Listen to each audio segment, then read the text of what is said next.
Lindsay Redevelopment Agency, and would request that the secretary of the board take roll.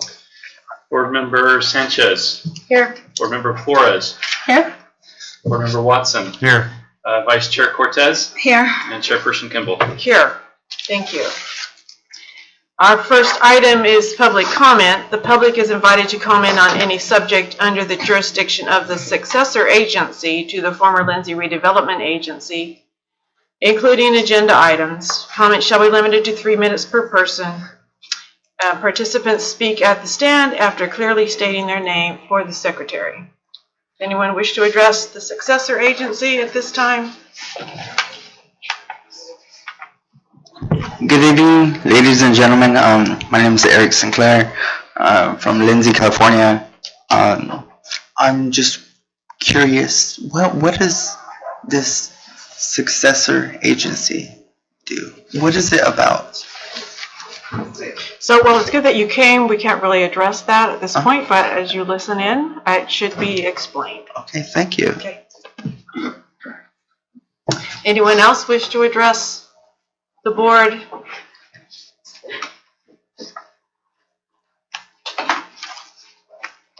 Hello, my name is Yadira Pisano, and I am from Lindsay. I just wanted to ask, because I heard that you guys wanted to move the farmers market or relocate it. Excuse me? Or take it. Excuse me, I'm sorry to interrupt, but this is a meeting of the successor agency, which is different from the city council. So if you'll just hold on for 5 minutes, you can address us on that item as under the city council. Okay, perfect. Thank you. All right. Anyone else to address the successor agency? Seeing no one, we will close our public comment and move to item 2, approval of the minutes from the January 9th, 2018 meeting, which were included in your agenda packet. So what action would the council like to take? With the board like to take? Move for approval. Moved by Cortez, Second. second by Watson. All in favor? Aye. Aye. Any opposed? Seeing no one, the minutes are approved. Item 3 will be approval of resolution SA 19-01, adopting the recognized obligation payment schedule for July 1st, 2019 through June 30th, 2020. Presented by Brett Harmon, Director of Finance. All right, this in Lindsay is much simpler than most cities. So the abbreviation for all of that is your ROPS. And so when the RDAs dissolved, there were still debts that the RDAs had to pay. And so until those debts are paid, we continue to receive property tax money that flows in. We pay the debts. Once that's all done, then that money that's flowing into the successor agencies that pay the debts then goes back out to general sales tax, would actually end up part of it back into our general fund. And so we have 2 loans still outstanding. Last year we paid off the RDLP, and then we are working, the HELP loan. This year we're working on the RDLP. We still have probably 2 more years to pay on that one, and then it'll roll over the 2015 bond issue. And so the ROPS essentially says we want to take all the money that you're giving us and put it towards the bond repayment. Okay. Are there any questions for Brett? Yeah. How much is owed on the RDLP? The RDLP is just over 3.1 million. You said so, there was another? The second one is a 2015 bond issue refunding, and that's 17.5 million. And so these funds are not city funds; they just flow through, and we're just the flow through for them right now. And so these bonds are at the very last couple pages of the budget. You'll have schedules in there, how much is still left to pay, when we'll make those payments, and how much extra we put into it each year. And when did you say they should be paid? The RDLP one is probably in 2 years, and then the 2015, I don't have a projected end date for that one. But we've been doubling up or tripling up on payments to try and get through it. Okay. Further questions? Not, would entertain a motion to approve resolution SA 19-01, adopting the recognized obligation payment schedule. So moved. Moved by Cortez.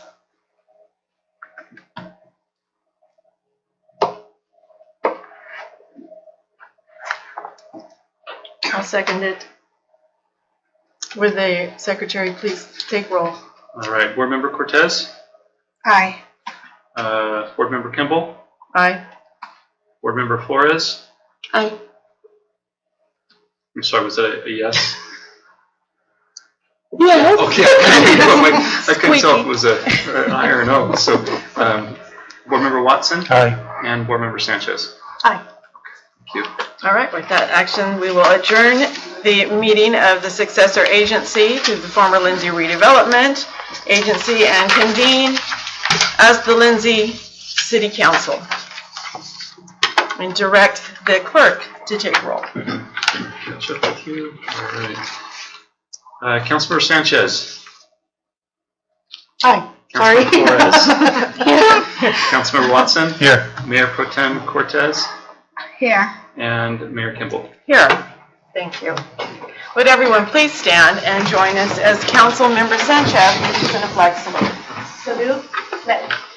I pledge allegiance to the flag of the United States of America and to the republic for which it stands, one nation, under God, indivisible, with liberty and justice for all. Thank you. Do we have a member of the public here for invocation tonight? Yeah. Yes, Joe, thank you. Let's pray. Heavenly Father, I want to thank you again for these members of this council, Father, that have volunteered in many ways before, but now are part of this council that makes decisions. And Father, I pray, first of all, for their families. I pray for good health. I pray for wisdom, Lord, beyond their training and their years of experience. And Father, as a community and as a council, I pray that we would quit looking for a different material to build the future that we envision and that you have called us, but that we have the material right here. Our failures, our successes, and everything in between to build the future, Father, that we envision for this community, that at the end of 2019, Father, we will look back and we will look and say, this was an amazing year. We shut down and massacred perfectionism, which caused fear and paralysis of ever doing anything, but we would celebrate those attempts when we tried solutions, Father, and even when they didn't work out the way we wanted, that we would look back and celebrate those who made the attempt and say that is the spirit, that we constantly try to bring about solutions and bring about changes, Lord. And even when things don't work out, we learn from those experiences and we move on. That, Father, that you would rid our community of criticism that is hurtful and personal, but we'd be open always, Father, to new ideas and new solutions and new ways of doing things. Thank you, Lord, that as we begin this year, we can look forward with hope. We can look forward with anticipation of where we fit in, and should our council members and our leaders that have been elected ever call upon us, that we would be the first to say, what do you want? What do you need? How can we help? We're in this together. Thank you, Father, once again for them. Thank you for our community. Thank you for those that work behind the scenes, that are just those silent heroes, Father, that make this the city that it is, and are part, Father, of those who will invest time, talent, and treasure to build and shape the destiny of this city that we can all benefit from, that we can all be proud of. Thank you, Father. In Christ's name we pray. Amen. Amen. Thank you for the opportunity. Thank you, Joe.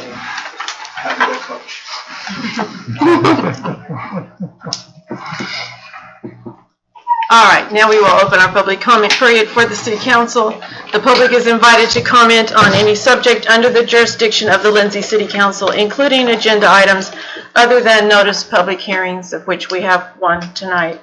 Comments shall be limited to 3 minutes per person, with 30 minutes overall for the entire comment period, unless otherwise indicated by the mayor.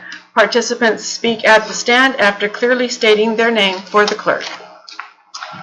Would anyone like to address the council at this time under public comment? Good evening. Again, my name is Eric Sinclair. I'm from Lindsay, California. Sinclair Television, KPH, Fox 26, Sinclair Television, and Sinclair Oil Corporation. I was just recently on Instagram. I'm getting my Instagram page together, and I posted a picture of a few people on my Instagram, and it's been a while since I've gotten my hands into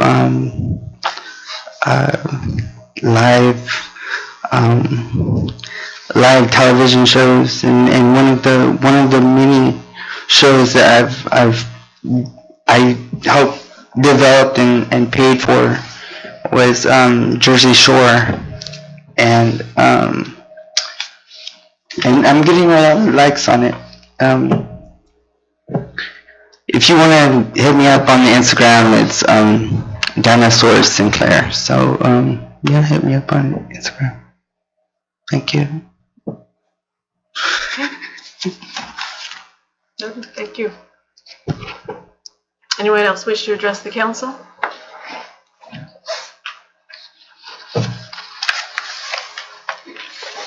Hello, my name is Yadira Pisano, and I wanted to address the farmers market. What I heard that you guys wanted to relocate it.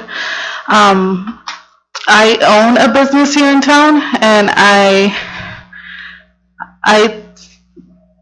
feel like the farmers market has been very helpful for our businesses, for my business, and I think the location where it's at right now has been perfect for us. It's been it helps a lot of all the gas stations, all the business. I think that it would be unfair if you guys would move it because it benefits us a lot, and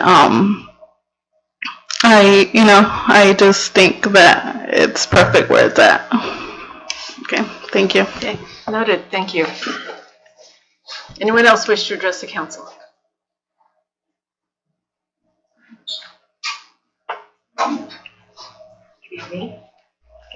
My name is Anna Alferez, and today I'm here because Mr. Watson had approached me today about farmers market being moved, and I am going to be a new. I'm opening the Fat Boys restaurant up again, and to benefit me in that, I'm banking on the farmers market. So for you guys to move it, I think would only hurt my business than anything. I know that the parking in Lindsay is really hard for that, and then some businesses don't want that. But as for, I worked for Fat Boys, and then I had the opportunity to work for Chicali's, who was there after, and then I'm taking it over as me and my husband and our partner are taking it over as Mariscos El Gordo. And people that come into the community that are not from Lindsay stop by our restaurant. Maybe they might not eat there, but they know that we're there, so they always come back. Like, we've been open for a week, and we've had people from Fresno, from Corcoran, Martinsville, Visalia, Tulare, that come to the farmers market and that have come by to see the building, and so they always come back. So I think the farmers market, yes, I think for some people can be overwhelming, but for the local businesses in the area, I think it's only a benefit. So I think by moving it to another location from downtown, it will only hurt my restaurant that is barely going to start and other businesses that are on there. So I hope you guys will reconsider. Thank you.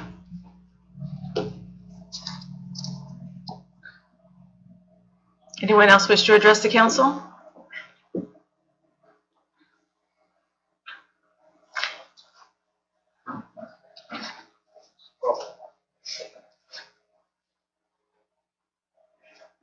My name is Ricardo Ola, and I own the business here in front of the library. This is my first year that I moved there, and we came from Isaiah to start here in Lindsay. So last year, the farmer market has been helping us for people all over coming by just to look and then come back the next week or second week. I will hope that you guys consider just to keep the farmers market here in town instead of moving out of town. So I just came by to see it. Right, thank you. Okay, thank you. Noted. Anyone else wishing to address the council? Laura, would you please announce in Spanish if anyone wishes to address the council? Si alguien del público quiere hacer algún comentario al concilio, ahora es el momento. Tienen 3 minutos para hacer su comentario si quieren. ¿Puedo ir en español? Sí, claro que sí.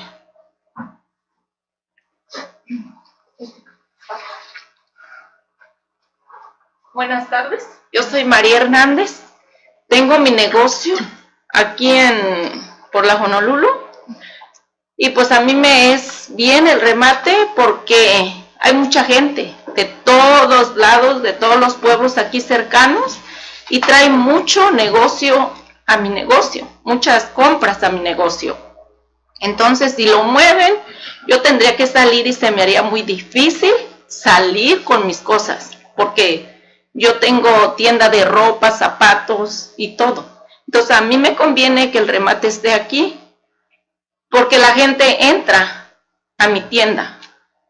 Y como dijo el Señor, si no compran en ese día, ven lo que hay y regresan a comprar. Y pues como ahorita las ventas bajan mucho porque no hay mucha gente. Lindsay es un pueblo chico y pues no, las ventas no son muchas. Pero cuando está el remate, como hay mucha gente de todos lados, pues hay mucha venta. Y es lo que nos mantiene en el negocio. Y espero y que tengan una buena decisión y no lo dejen ahí. Gracias. Thank you. Do you guys catch all that? Yeah. Quick translation. Okay. So her name is Maria Hernandez. She owns a business down Honolulu.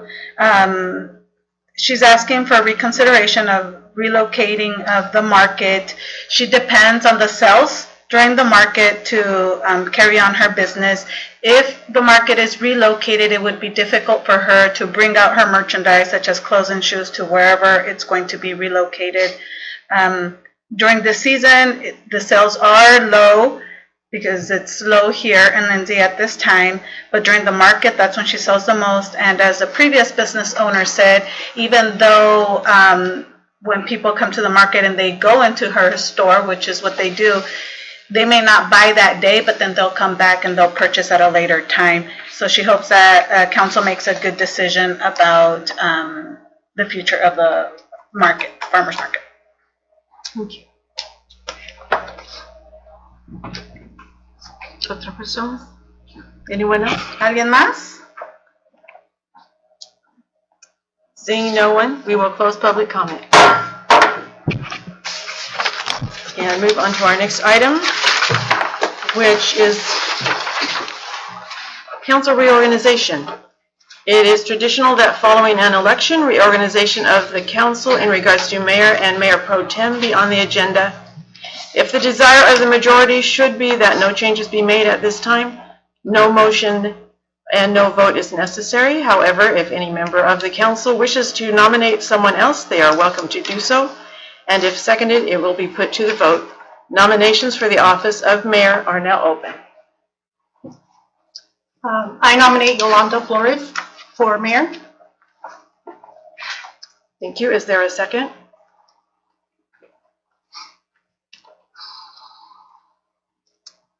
You know what? I'll second it. Okay.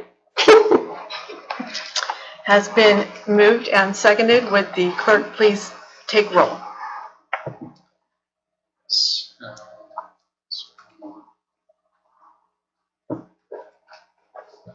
All right, Councilmember Sanchez. Aye. Councilmember Flores. Aye. Councilmember Watson. Respectfully, no. Councilmember Cortez. Respectfully, no. And Councilmember Kimball. No. So the motion fails. But it was painful. I just didn't want to be a parent. Other nominations?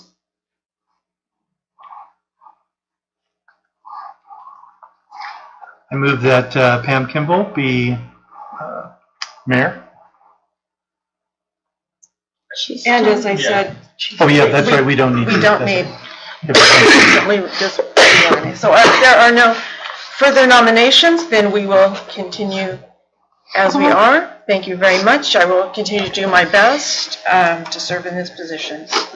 Councilwoman Cortez will continue in the office of Mayor Pro Tem, which she's been in for like a whole week, so that'll be good. I'll try to make sure you get some experience. Please don't be absent. All right. Next item is city council reports. Council members report on events, activities, or other matters that they wish to bring up before the council at their discretion. So is there anything, Councilwoman Flores, that you would like to report on tonight? Just that I'm happy to see all of you here. Con mucho agradecimiento, no sé si me pueden oír, pero agradezco que todos vinieron hoy. Thank you. Councilman Watson, anything to report to the council tonight? Yes, this is a report for ad hoc committee that Mayor Pro Tem and myself have been on in an effort to gather up as much information as we can from as many downtown businesses and residents as we can. We have been at this process now for close to 2 months. We've talked to numerous businesses, some here. My neighbor Javier across the street has given me his input, and Esther? No, well, whoever has the little restaurant here. I'm sorry, I forgot your name. And so I've been able. What was? Anna, thank you. And you know, when we approach these difficult situations, you know, we're going to have a wide variety of responses. Overall, as I've contacted at least a dozen businesses with a total of 135 years of business experience downtown, the overwhelming consensus at this time is that they would like to give the downtown a break from the market in order to be able to compare and contrast the benefits or the challenges that the downtown market has. We know for some some adjustments may need to be made, and as a part of the ad hoc committee, Mayor Pro Tem and I, we are happy to be able to assist any of the businesses that may be affected in looking at a new business plan, a new marketing plan that will help to possibly compensate for any losses. At this point, we don't know if there will be any losses. There may be. On the other hand, the businesses that have been quite vocal about having the market move to another location in the Lindsay have been expressing concerns for years. And after 12 years, many of us think that it would be a wise and responsible decision to evaluate the differences. So some may improve, some may, you know, have their sales go down a little bit, but until we go through this process, we won't know. And so we are mindful of those who may be hurt. We want to get together in a working meeting type arrangement to see what we could do to be able to help in that regard. But there are many issues that have come up, from parking to vandalism to quite a list. And whether or not the market, which has many social benefits and has benefited some, has met its original goal. I was on the Chamber of Commerce board in 2006 when we launched this idea. Some in the room, were part of it as well. We had very specific ideas about what it would do and what it would look like. But, things change. It's 12 years. Our community has changed. Markets have changed. And so we need to evaluate whether having this type of program downtown is the most beneficial for the most businesses and residents. Historically, I think we have received many concerns, even though they like the idea of the market, from the residents at the Sweet Briar townhouses. Many of the residents, many of whom are elderly, some disabled from the Mount Whitney, have expressed concerns for a variety of reasons. But that's just part of the calculus, as we say, that we have to gather, analyze, and then try to make a responsible decision for. And so that's why I wanted to, our committee wanted to express what our findings were and completely understand the needs of all the businesses, and again would invite any businesses that are affected to let's have a working meeting so we can come together with some good ideas to make sure that if there's any effect on your business, it's a positive one. Okay, thank you. Thank you, Brian.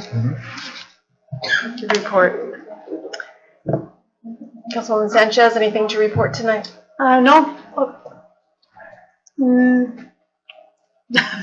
No. Just happy to be here, and hopefully we can work together to move forward.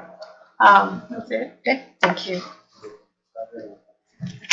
Mayor Pro Tem Have my little sheets here. Cortez. Good evening, everybody, and thank you for being here. And again, I just want to emphasize that we do value your input, and it is taken into consideration. I also want to say happy 2019, and I look forward to all the work that we're going to have the opportunity to do for you guys, because we're here for you.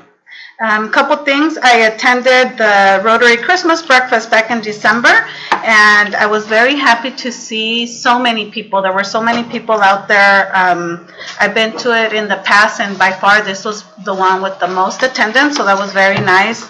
The event is growing, and that is awesome. Plus, the food was delicious and free, so you can't beat that. Also wanted to say that I took advantage of the service of the water paying bill at Joyeria El Dorado. So I haven't been getting any more pink notices. And just realized how convenient it is. Went out there on a Sunday, paid my bill, and so that was nice. So if you guys didn't know, or know people that may struggle to come in and make their payments during the week, this is an awesome service that we have available in our community. Some other public announcements here. The Lindsay Ono Sister City program is currently recruiting current 8th to 10th graders, 10th grade learners, to visit Japan. We're also recruiting adults and hope to have at least 2 that will join our learners on the trip next year and during spring break 2020. This year, we will have a delegation of 7 members come from Japan, and they will be here March 27th through April 1st. We'll have some special activities and dinners that we'll make sure we'll put out announcements for the community and city staff and council members to attend. The Orange Blossom Festival is scheduled for Saturday, April 13th, and currently they are recruiting for parade entries. Now for sports, the Lindsay Youth Baseball softball program is currently taking registrations on Saturdays. The season will officially begin March 2nd, and they take registrations up to 14 years. The same with Lindsay Youth Soccer. They're also currently registering on Saturdays by the roundabout on Hermosa, and their evaluations will be on February 27th. The Lindsay Unified School District Junior Cardinals, these are the 7th and 8th graders, are currently recruiting for girls basketball and boys soccer. Their season will begin in a couple of weeks. And I can't leave out our Lindsay Community Theater. If you didn't go see the Nutcracker, you missed out on a great show. They do have another production coming out later this week, Once Upon a Mattress. So that'll be fun to watch. And lastly, I just want to say that a community member contacted me by the name of Regina Felix Renteria. She will be honored at a How dinner in Woodlake due to her medical condition, and she reached out to me to see if she can get some community support. Apparently, you know, she's lived here in Lindsay for over 25 years and was involved in previous community events and activities. She's once again asking for our support. The dinner will be on January 22nd at 6 p.m. in Woodlake, and I told her that I would announce it at this meeting for people to know. So that's all I have. Thank you. Thank you. The 22nd, it's during our council meeting, our next council meeting, so I did let her know that, but I told her that I would be making a donation to help her out. So. All right. Thank you, Laura. Okay, I have a few items to report to the council on. First, I just want to let Laura know that I didn't pick up my mail till yesterday. I did have a Christmas card from the mayor of Ono City, and I'm sorry that I didn't get one off to him. It's too late now. Do better next year. There was a letter from Friant Water Authority that we may want to discuss and as a future agenda item. I assume that Mike Camarita is up on that, but with the failure of Prop 3, Friant has to figure out how to do major repairs on the canal and how that's going to be financed, and this could potentially affect all water users. The letter was wanting to know how much we want to be involved in the decision making on that. So I'll be talking with Mike about that. I met with Linda Ledesma of Healthy Start today. She's also the director of Healthy Kids, Healthy Lindsay, and for any who might not know, that's a nonprofit created here in Lindsay a couple decades ago to deal with health issues, particularly of youth and families and people of all ages, really. And it is chaired by whoever is mayor at the time. We discussed a financial opportunity that Healthy Kids, Healthy Lindsay is pursuing with the city's support, particularly Brett. So thank you, Brett, for giving that support. It's an opportunity to win $25,000 from the Robert Woods Foundation called a Culture of Health Prize. And it's awarded for great work done to improve community health. Lindsay has already participated in round 1, and the good news is that out of over 200 applicants, Lindsay was one of 39 chosen to continue on to the next round. So that says a lot about us. The emphasis in our application was on Wellness Center, McDermott, Healthy Kids, Healthy Lindsay, and the performance-based system in our school district. So round 2 requires the submission of a 4-minute video. So I participated in that today, being interviewed as mayor and making some reflections on our journey towards improving community health here and what actions we've taken, what's going well, what challenges we still have, and things like that. It was a good opportunity, and I know that we'd all love to see them get that grant and put it towards helping our kids in particular and our health issues. So with that, we will we'll turn to. Can I say something quick? I noticed that a few people after they spoke regarding the farmers market, they had a few questions. I don't know if you want to direct them or just give them a little bit of information that if they have any extra questions or this comments. is going to be an ongoing issue, not on the agenda Well, I'm not tonight, saying right but- now, just if we can give them maybe a phone number and a name or someone that they can contact if they had any additional comments or questions. All right, I'll be concerns. happy to do that, particularly to point out that Brian Watson and Vice Mayor Cortez are on the ad hoc committee and would be contacts, but anyone can contact any member of the Lindsay City Council at any time with their questions and concerns, or Bill Ziegler at City Hall. And we'd be happy to give you further direction. And this is, this will be something that'll come up again. Right. In Spanish? Let's go for it. Okay. Si tienen más preguntas o preocupaciones acerca del tema del remate de los viernes en la noche, puede comunicarse con cualquier miembro de aquí del concilio. Hay un subcomité al cual pertenezco yo y el señor Watson, con quien también se pueden dirigir. Obviamente este va a ser un tema del que vamos a seguir hablando, pero con confianza, cuando quieran se pueden comunicar con nosotros o con el manejador de la ciudad, el señor Bill Ziegler. Okay. And you don't have, you don't have a current meeting or anything set, right, for the community, or No. for any, nothing set right now? There's not. Here are some of the events that have happened or will be happening at Lindsay High School very soon. Mock trial competitions are starting up very soon. The first competition will be Tuesday, January 22nd, and another one will be held that following Thursday on January 24th at the Tulare County Courthouse in Visalia from 5 p.m. to 8 p.m. The World Cup Week at LHS starts in just 2 weeks. From January 21st to January 26th, many events and activities will be taking place here during that week. Winter Formal is Saturday, January 26th from 8 to 11 p.m.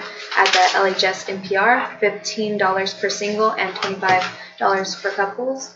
Some athletic updates include girls basketball. On December 21st, the girls basketball team played against Sierra. The score came down to 34-79. The most current game was yesterday, Monday, January 7th, against Sierra Pacific, 16-56. Since winter break, the boys basketball team has played a total of 6 games. The most current game was played on January 3rd against Woodlake. The score was 81-72. They also played a game yesterday, Monday, January 7th, against Sierra Pacific, 53-62. For girls soccer, on January 2nd, the girls soccer team played against Orosi. It was a tie 0-0. The next game is on Tuesday, January 8th, against Granite Hills at LHS, and it starts at 6 p.m. For boys soccer, on December 20th, the boys soccer team will play against Lemoore. The score was tied 0-0. The next game is on Tuesday, January 8th, against Granite Hills. This is an away game and starts at 6 p.m. Thank you. Thank you, Carolyn. Good report. We'll move on to staff reports. City Manager Bill Ziegler. Thank you, Madam Mayor. The first one is a little hard for me to wrap my head around. We've had someone who's been serving this community for 10,000 days. Can you imagine how long 10,000 days is? Mike Camarena has been serving the city of Lindsay for 10,000 days. That's over 27 years, Mike? 10,000 days. It took him that long to grow his beard. Rip Van Camarena, right? So thank you for your service, Mike.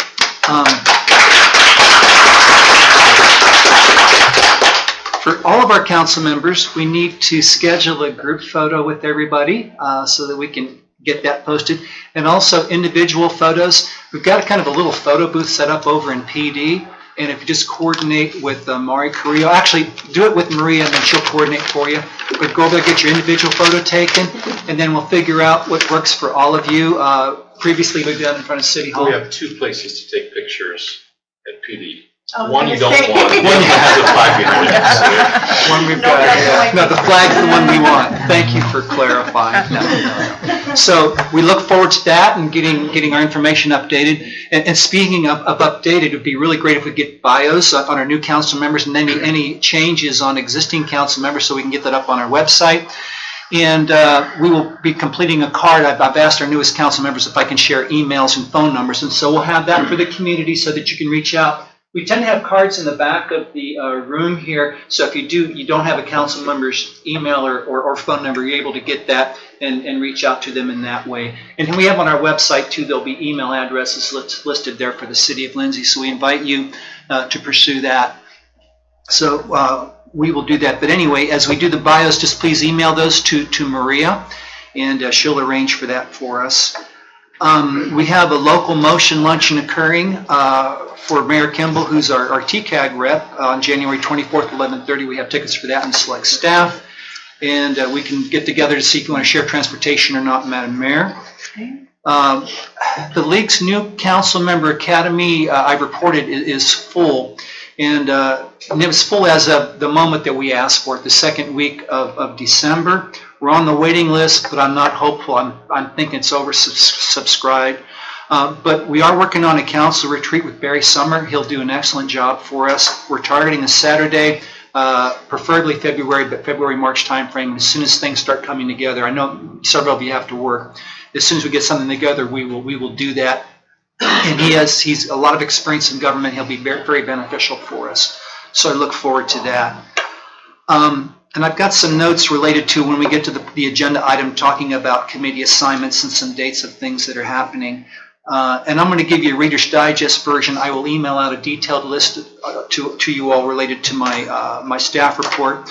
But water treatment plants at 1,000 gallons per minute. It's capable of doing 1,600 gallons per minute. This is fine. We're not moving so much out of the canal. In fact, we've decreased our production a little bit because our water tank's up at 36 feet. That's pretty high. And we have a window within which we like to keep it. It just means we're not using a lot of water. It's fine. Water conservation numbers are good. The overall annual reduction is 16.32% compared to 2013, which is our benchmark. Our surface water use, we increased it by 30.5%, and we've reduced groundwater by 54%. And the goal is with the Sustainable Groundwater Management Act, SGMA, is to reduce groundwater. Basically, for every drop we pull out, they want us putting a drop back. Surface water is a different set of rules, and we want to use as much surface water as we can. So we're doing really well at managing that right now. CP results at well 14 to continue to be in compliance. Just a couple of years ago, probably 2015, we were out and we had a mandated repair to do to that, but the numbers continue to go down. The threshold where you have to do reporting and do mitigation is 0.2. We're at 0.078 right now. We've been trending down for 2 years, so we're really excited about that. We have a grant to do some mitigation to it. That's going to happen, and it just helps us for the future. But nature's been regulating it for us, doing a really nice job. A roundabout project, phase 1 paving will be completed today. Wednesday and Thursday, the contractor will start to raise manholes and water valves to grade. Temporary striping is scheduled for Friday on the new paving. There's a minimum of 48-hour cure time for the new asphalt before the paint is applied. Maria, would you pull up the slide, please? I'm going to ask Mike to update you a little bit on the current status of the roundabout. So the paving was completed today on phase 1. Plan now to move to phase 2 is they've already started some of the demolition work in the northwest corner. But the plan on phase 2, this is phase 2 here that's highlighted. The question is, will two-way traffic be allowed? The answer is yes. It's going to be very similar to what was set up, what is set up now. The exception is going to be that the westbound traffic coming into town will be utilizing the roundabout paved section of phase 1. It is still going to be a 4-way stop control intersection because it's under construction. But at this point in time, we are watching weather, and then we will also be very fluid as we've been on phase 1 with making adjustments as the traffic demands it. So while we have intentions to go into phase 2, here's the traffic control plan. We will make adjustments as needed. Council have any questions for Mike on that? So when will Frontier be moving their boxes? Pedestal. Good question. They've had a plan in Southern California for approval for probably 60 days, and we're told every 10 days we're scheduling it. The good news is we're able to work around it. So we're not so dependent on that work now, but I think in the next couple of weeks we're going to be looking for them to mobilize and get that thing out of the way. Exactly. Thank you, Mike.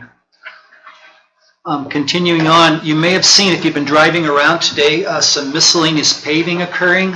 There's something that goes through our community called the Central Valley Internet Network. It's a public-private partnership running fiber optic cable through town. It's the fastest internet that exists. Several businesses are plugged into it. School district is plugged into it. They're out there doing pavement patching from previous work that they've done right now. If you see them around town in trucks that you don't recognize, and that happens from time to time, you'll have a utility or somebody in town doing some work that they're not city employees out there doing it. Basically, it's just part of something, some other utility type contract.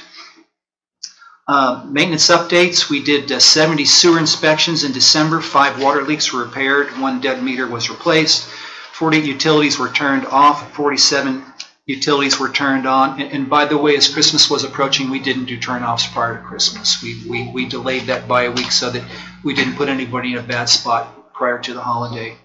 18 signs were repaired, 20 square feet of graffiti were covered, 300 square feet of potholes were filled, 35 overall service requests were met.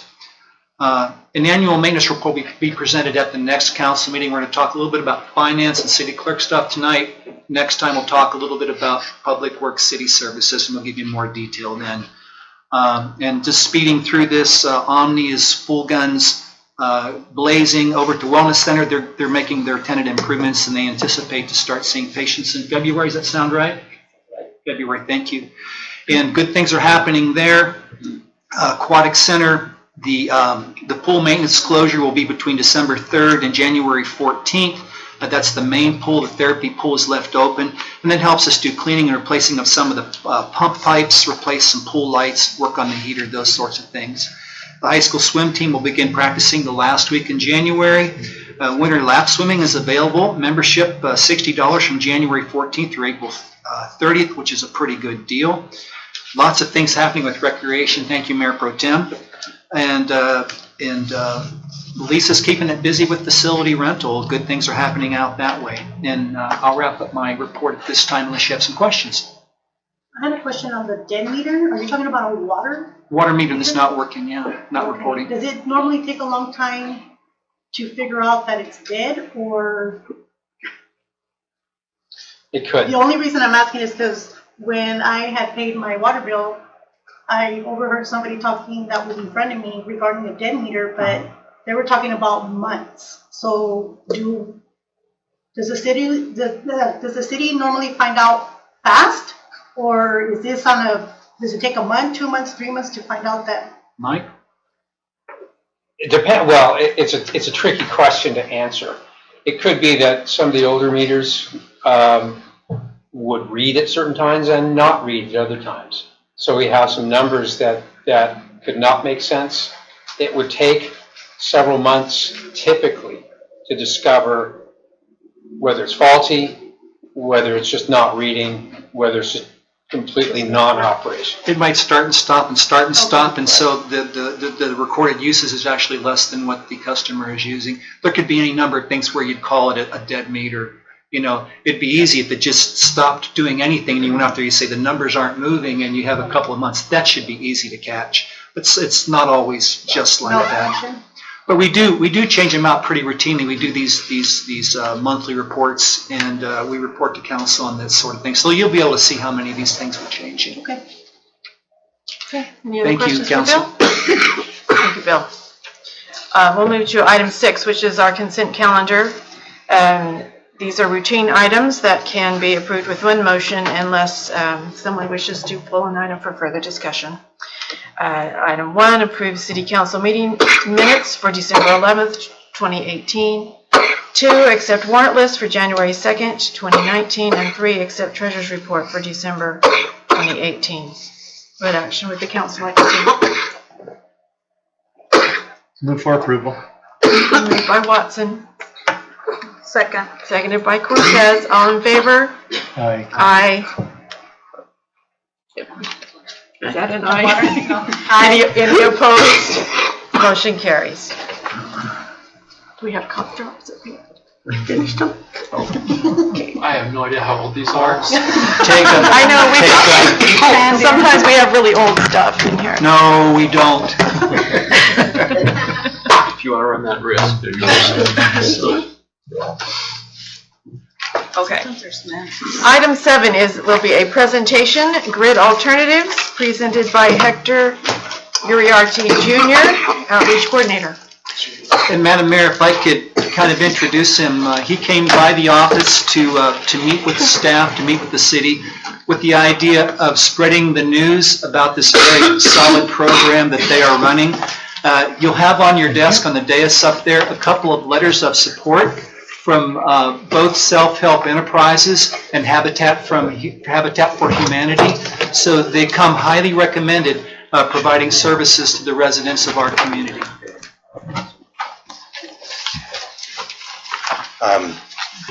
Good evening. My name is Hector Uriarte Jr. I am with Great Alternatives, and I do want to thank Mr. Ziegler for taking the time to talk to me. And I'm really happy to be in front of you and speaking of the services that we provide. We're a nonprofit organization. We've been around for since 2001. We hold the administration of the SASH program for the state of California. You know what? There is a PowerPoint presentation packet right in the center. That is the presentation that would normally go out there, yeah. So if you want to, is there an extra one? And I can just kind of walk them through. And we have it on the screen here in the front. Oh, you do have it there? Oh, they did? Oh, okay, it wasn't set over here. Just that one didn't go. It will. Okay. So basically, Great Alternatives, like I said, is a nonprofit organization. We assist low-income homeowners with reducing their energy consumption through solar. We get our funding from the utility companies. We actually are part of the SASH program, which is through the Public Utility Commission. And we've been working in the area for quite a while. We do have our own contracting licenses. We are a contractor. One of the things that we do, we assist not only with installing solar systems, but training volunteers to learn how to install solar systems and take a look at those career sectors for themselves. I'm going to go to, I'm sorry, just move it twice. Yeah. So here's the information for the nonprofit. I apologize. We started off in 2001 in Stockton, in Oakland, and we have expanded to Nicaragua, Nepal, Baja, Mexico. We're in all of California. We also have offices in Colorado. We have offices in Washington, D.C., and we do the same programs in those communities. Our office is out of Fresno, and we cover from Stockton all the way down to Bakersfield. We are primarily, this last 2 years, been working in SCE territory, and are focusing on low-income homeowners, fixed income, anyone on SSI, those types of things. But go ahead and, okay. So what we do is we can place a solar system on their roofs, have it up there at no cost to the owner for 20 years. We are mandated to reduce 75% of their usage. We don't eliminate the electricity use, we just reduce it down. We also work with them to learn how to conserve energy and be part of the renewable energy sector. This is part of the state of California's movement towards renewable energy, cleaner environment, and a new renewable career path. So this has some of the information on there. We do have a third-party system. The reason we do that is what we do is instead of giving the homeowner the system, which would be part of their property and then would cost them taxes, and then they'd have to pay for the warranty and the insurance, we have a third party that does that. We work with Sunrun to do that. Basically, what our mission is to assist low-income individuals to have some benefits to reduce the energy consumption and move towards renewable energy for all of us. The reason I'm here is we are trying to reach out to as many people as possible and let them know that I think one of the hardest things for us is people thinking it's just too good to be true. The sector that we're in, some of the companies, for-profit companies, have not completed their assertions in assisting the community. So we kind of get wrapped up in all that, unfortunately. So once we're able to talk to individuals and let them know that we're not a business, we're not selling them anything, we're a nonprofit, just like Self-Help, Proteus, CSET, and we're there to assist them, then it's a lot easier. But getting in front of them and allowing them to let us speak to them has been a bit of a challenge. So whenever we can find partners, individuals, organizations, and of course government agencies, they can assist us in speaking to them, we're always looking for that type of partnership. And that's one of the reasons why we are reaching out to Lindsay. We've already started a partnership with Farmersville. We're talking to Woodlake, trying to reach out to the rural communities to let them know of our services and the resources that are there for their community and constituents. I don't want to take up too much more of your time. There is some information about the solar-thon in Orange Cove that we've done. And then towards the latter part, there is our impact in Lindsay. We have been here for a bit, and we have done some homes already. We've served over 238 families. We reduced about 65 tons of CO2, and on average, we're saving our clients between $1,000 or so on their annual energy bill. So we want to continue to do this, and we'd love to be able to partner. I've actually put a proposal on the right-hand side at the back, just asking for your permission and your partnership in reaching out to the community to be able to get that information to them. It's just this. So I'm hoping that together we can assist more of the community with those services. If there's any questions, I'd be more than happy to answer them. Are all your systems roof mount, or do you do both roof and ground? We try to do as many roof mounts as possible. Sometimes we'll run into mobile homes or structures that don't have good roofs. If they have sufficient property on the side that they allow us to put a solar system, we can. We've also been working with the state of California through the Prop 39 to do community solar projects, and we've been working on several different types of community projects to enhance the renewable energy in those rural communities. All right, thank you. Any other questions for Junior? What are the income guidelines? So the income guidelines are, I think, around that on the right-hand side, the very front page, on the right-hand side. And it just goes by, so there's several different criterias. If you pull out on the right-hand side is the very top page, right here in those. So it comes by how many people are in the home and the annual income. We usually use the income of the previous year. And then, of course, there is a zone map that we have to go by. So if they're within that zone, we also can take that into consideration. So, and like I said, this is a state-funded program that is just looking to invest in the communities and reduce the carbon dioxide that we're extending out and reduce and propel renewable energy. I know that 2019 we began to have new homes needing to have renewable energy. That still leaves a lot of low-income, older structures that need that same kind of facilities taken care of. So you mentioned that the property taxes would be managed by a third party. No. So the system itself is placed on the roof, so it's owned by Sunrun. So that they're not placed on the property management. This isn't a PACE program. This isn't a HERO program. Okay. This isn't a lease. You're not purchasing. What we structured is something so that the homeowner has no cost now, tomorrow, at any point of the program.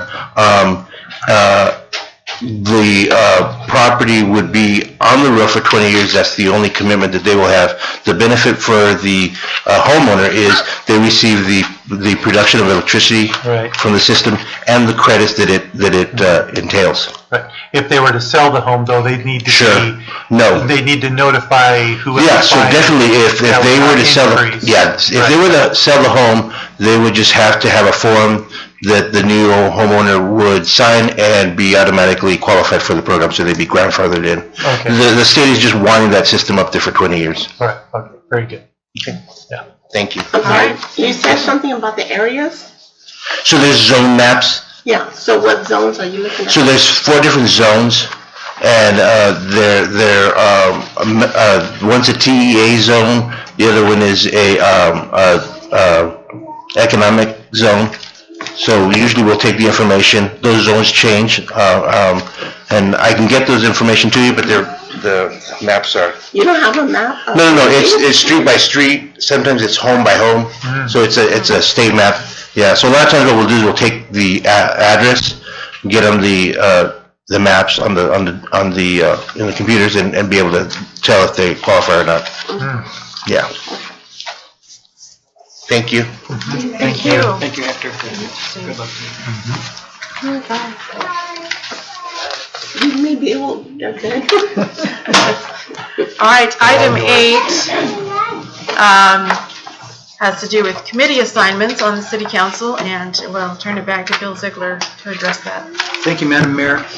So we have some committee members that have been in long-standing committees. They've been in the job for a long time. For example, the mayor's been involved with TCAG, is very, very involved with that. And so we'll only discuss where the seats, the vacancies are available due to the departure of previous council members. One is the monthly EDC meeting. Meets at 7:30 in Exeter. I'm currently filling that seat and I'm assigned by council. I can continue doing so, but there had been 2 people on that. One was Councilmember Velasquez and I went as a staff person. So if there was someone who had an interest in doing that, I don't mind going back to being the staff person on that, but the status quo for that one is also fine. So is there any desire for someone to do the monthly EDC meeting? I believe it's the 4th Wednesday at 7:30 in the morning at their museum and gallery. And it's okay if not on that one. Okay. It's a difficult time. Can I think about it? What's the?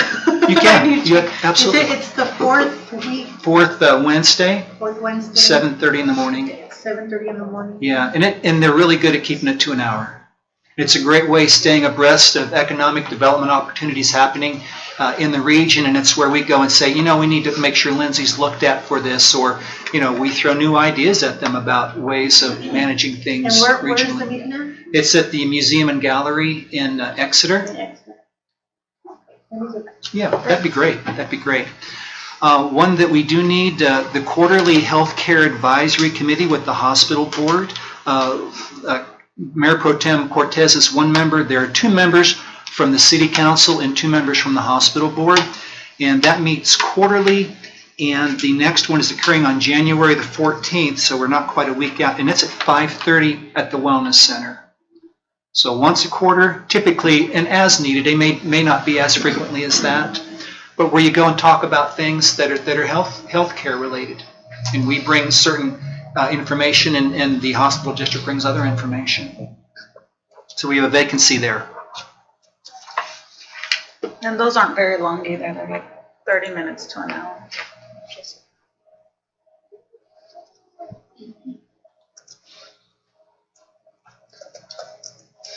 I'm being real quiet over here. I know. Well, you could say what else there is to select from, and perhaps that would help. We have an as-needed valley-wide special selection committee on the San Joaquin Valley Air Pollution Control District, or the Air Board, and they meet to do occasional selections on that. And I believe Councilmember Watson is one of the members that are currently on that. So we need another member for that. I don't understand.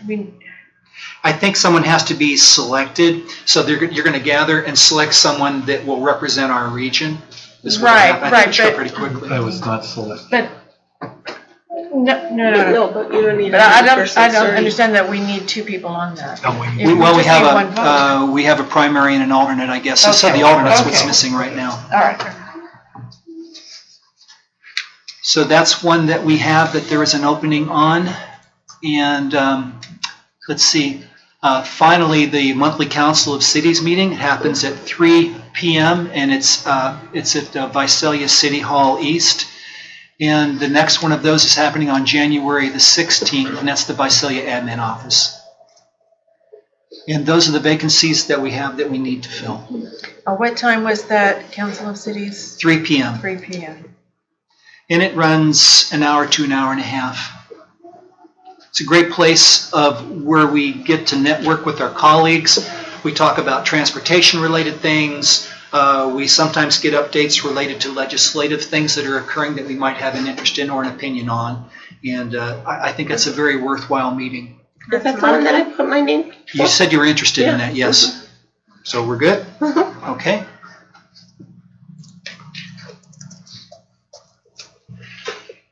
And so we have the alternate for the as-needed Valley-wide Special Selection Committee, and there's one of those coming January 28th at 12:50 at the Farmersville Community Center located at 623 North Avery Street in Farmersville. That's actually a slightly different meeting. Oh, is it? Yes. So it's very confusing what goes on with the Air District. Sorry to say.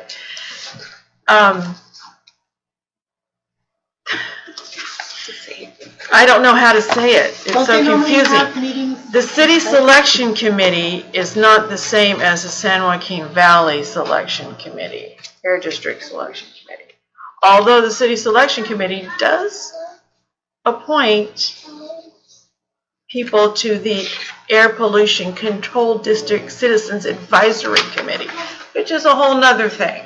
Which is, I think, what they want to convene. Which is what they're doing just prior to the TCAG meeting this month. And I was sent a letter on that Right. as mayor to attend. I could choose someone else to attend, but I'll be there anyway for the TCAG meeting. But that's a different selection than the this potentially once a year air board meeting where every city has a vote on Right. someone from their region to serve on this board. That's typically, doesn't happen very often, maximum once a year, but you have to travel somewhere to cast your vote, like Bakersfield or Fresno.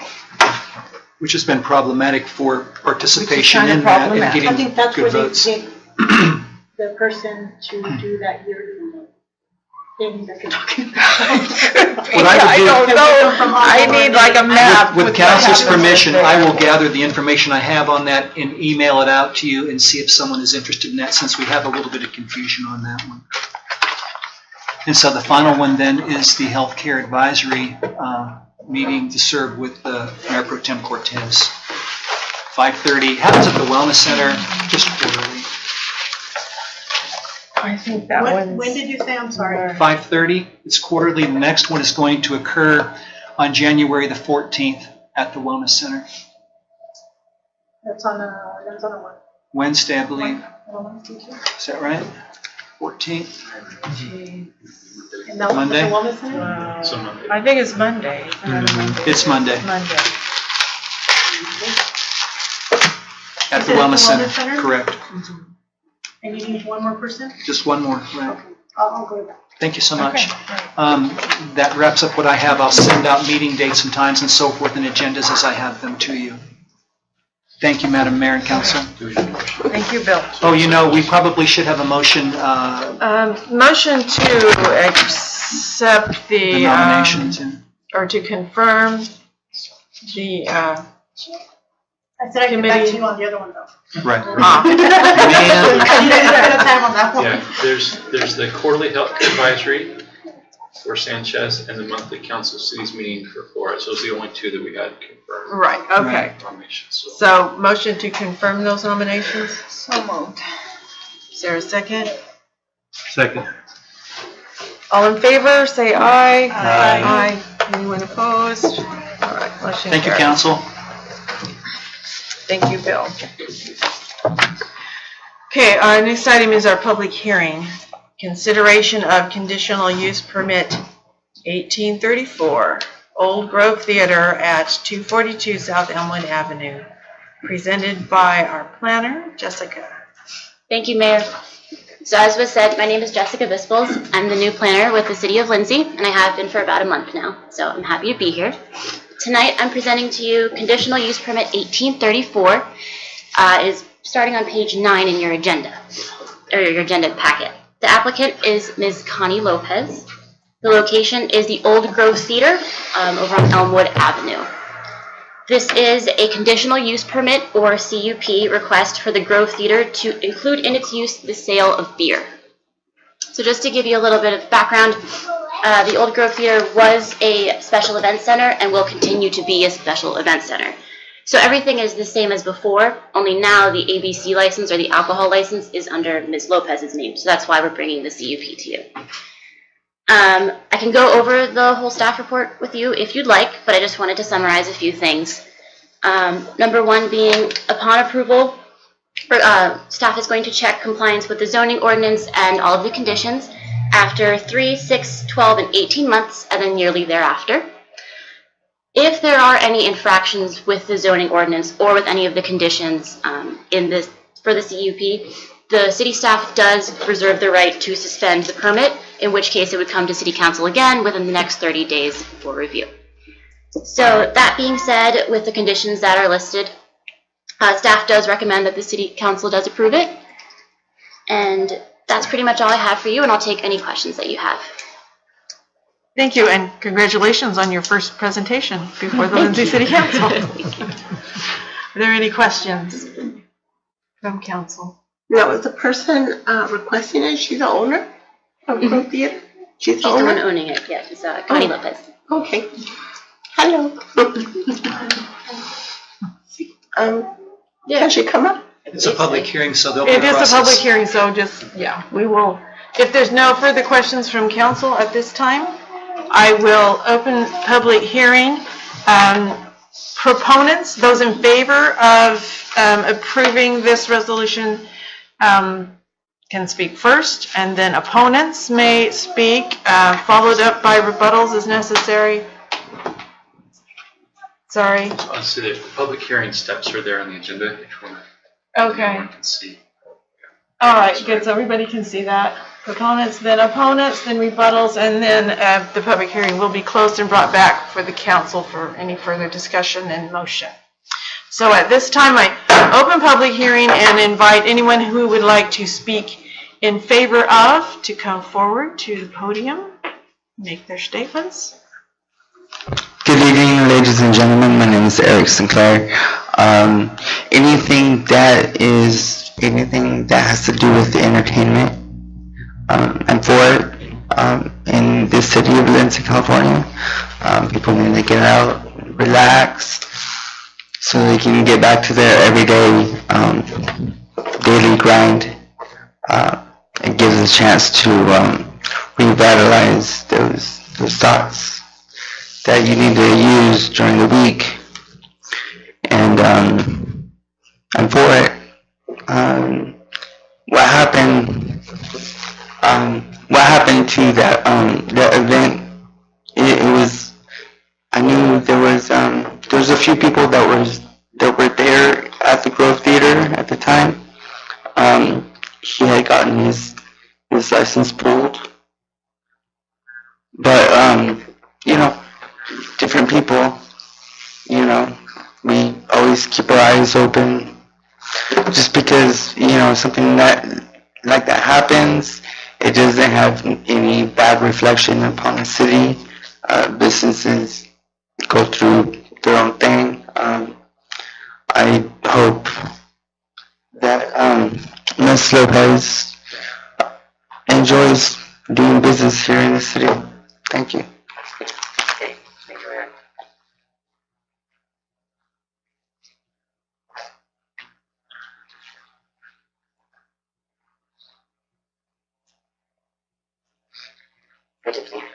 My name is Connie Lopez. I wanted to introduce myself to the board. I am the owner of the Grove Event Center. I just wanted to share with you guys that I'm very gung-ho making this thing work, for it to be a positive for the town of Lindsay. My background, I've had event centers in the past for 11 years and restaurants. So I think that I would be able to make a really positive influence here in the town of Lindsay. Also, I have a big concern for law enforcement, having family members that are currently and have been in law enforcement, and I want to make sure that our officers are not put in any harm, and I will do my best for that. I am also a registered nurse, so I'm doing a lot of different things with that with my nursing career. I'm very interested in volunteering for like the Wellness Center for any health things that I can. My nursing experience is a BER, so I have a lot of experience in that. But I would really like to join committees that have to do with the youth or the kids and also my business. So, thank you. Thank you. Anyone else wish to address the council in favor of? Is there anyone who would like to address the council in opposition of this proposal?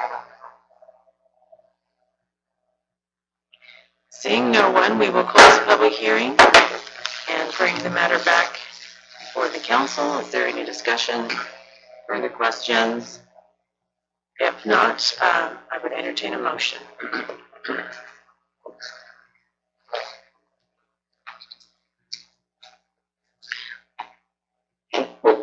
Approve.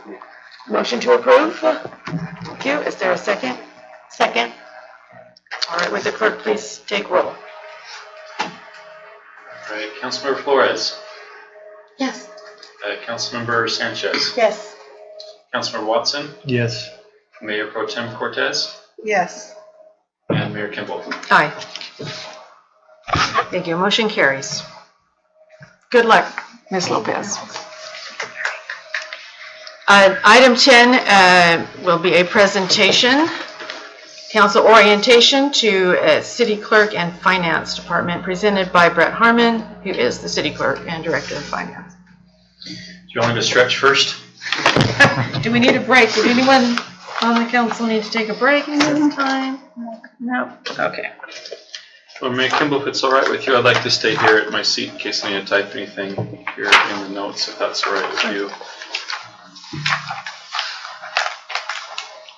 All right, and so the presentation is going to be up there on the screen as well. Hopefully you can see that. The parts that may be too small, I'll read out to you as well. So as I was putting this together, I kind of thought back over the last couple of years.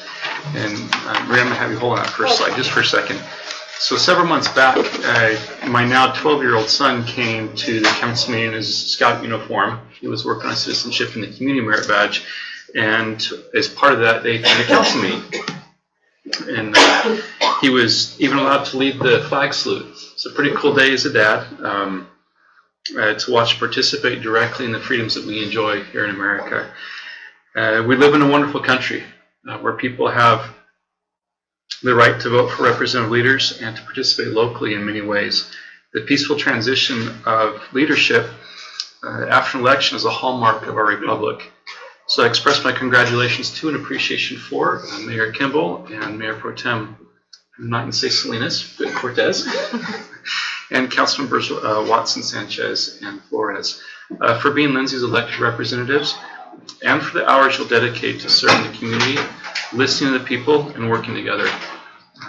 The more you know about the city's organization and about its human capital and human resources and capital resources, the more confident you'll be in making your decisions that help us continue along this path towards sustainability and really to recovery. So tonight's presentation provides a high-level context and general details about the city clerk role and city finances. Understanding how important these are to the success of the council, I encourage you to ask questions while we go along.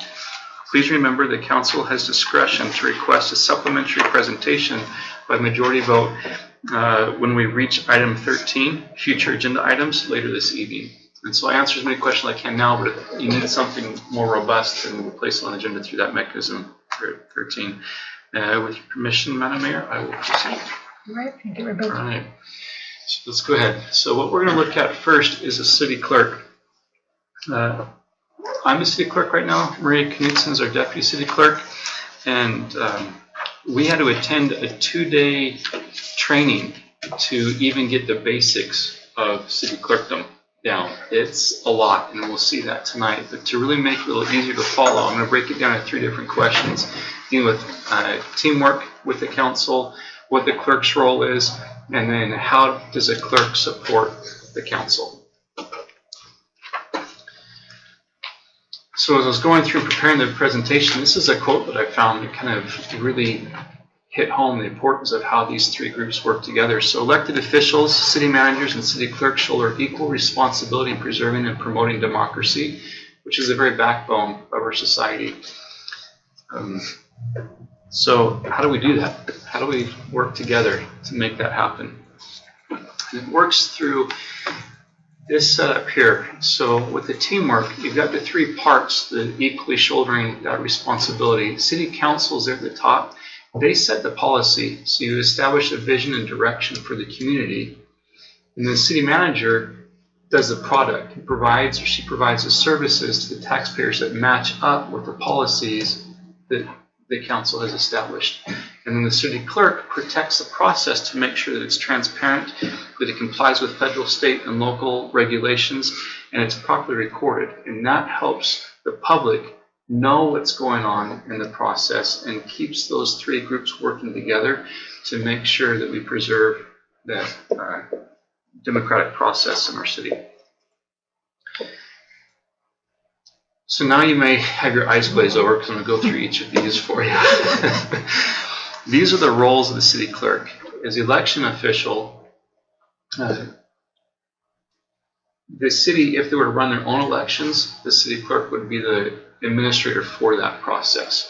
Every time election comes up, we do the initial work in the city, getting council to pass the ordinances to have the election and to engage the county's election department to run that election for us. And then it allows them to combine with all the other ones in the region and saves us money by doing that because it's all integrated into one. And so it comes from Elections Code 320. The city clerk is that election officer and helps the county with the voter registration where necessary, conducts a standalone if they're not consolidated with the county, helps with ballot measures, and it's all the work beforehand, initiatives, referendum, and then recalls if those are ever necessary. So there's a spot on California law. It's leginfo.ca.gov that runs through where you would find all of those. And then the next one's a local legislation auditor. So this one's per government code. The city clerk is responsible to ensure that the Brown Act, Government Code 54950, etc., is followed. The Brown Act was enacted to ensure all actions are taken openly and that all deliberations are conducted openly. It is a misdemeanor if an elected official deliberately deprives public of information. And we will conduct Brown Act training for the council, and that's handled by the city attorney.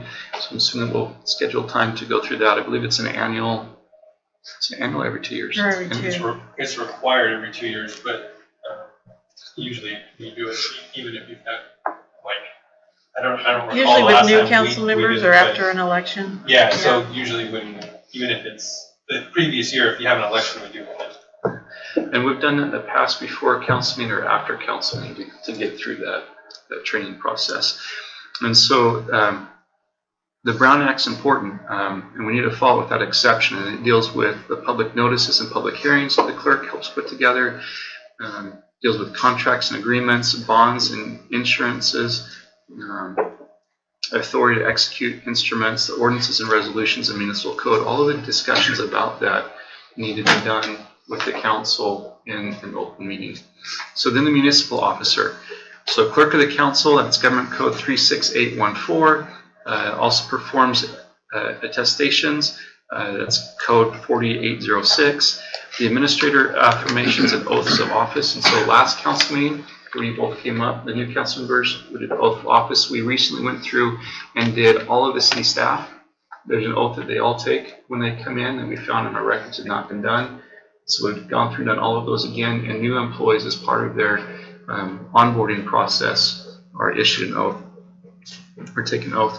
And then maintain the custody of the city seal, accept subpoenas and lawsuits, countersign general obligation bonds, and file official bonds.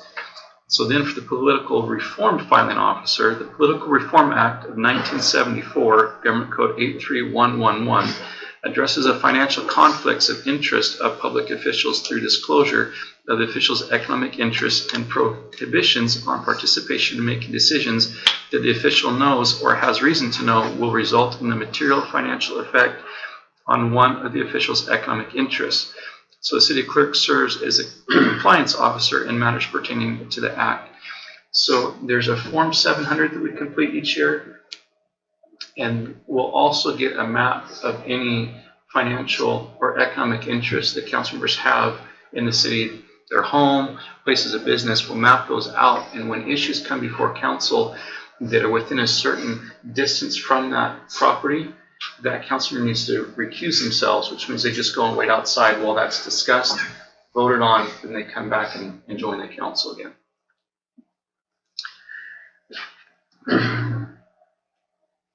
That summarizes that. Then Records and Archives, the Public Records Act, Government Code 6250, was enacted to provide access to information that enables the public to monitor the function of their government. This right to access to information concerning the conduct of the people's business is a fundamental and necessary right of every person. As a custodian of records for the city clerk is responsible for ensuring compliance with the Public Records Act, which means to receive and answer public records requests.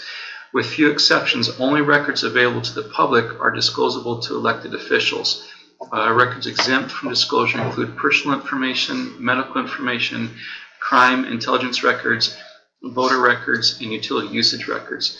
So an example is that in my past life, I would do sales tax consulting for cities. And so I would have different members of staff that by resolution were allowed to see the business sales tax information. Council members were not. And it kind of made sense because you don't want one that may be a competitor of another business to see what the competitors generated in sales. And so there will be certain things that are excluded from that. So they index, research, and retrieval those records. And with records retention, all correspondence received or sent by council members shall be directed to the city clerk for proper disclosure, indexing, and retention, which includes emails. I believe that's evolving into text messages as well, dealing with anything with the city business. And so we can set up email accounts for you that are city email accounts, and that's what we'll be sending the agendas each week and other communication to make sure that record is there, and we can help you understand what the process is for that record retention. That those become discoverable and can be subject to public records requests, and so we make sure that we manage those appropriately. Let's see. And then maintains and produces minutes of the meetings of the City Council, commissions, and committees. The minutes serve the following purposes and have the following characteristics. And so it creates a history and legal record.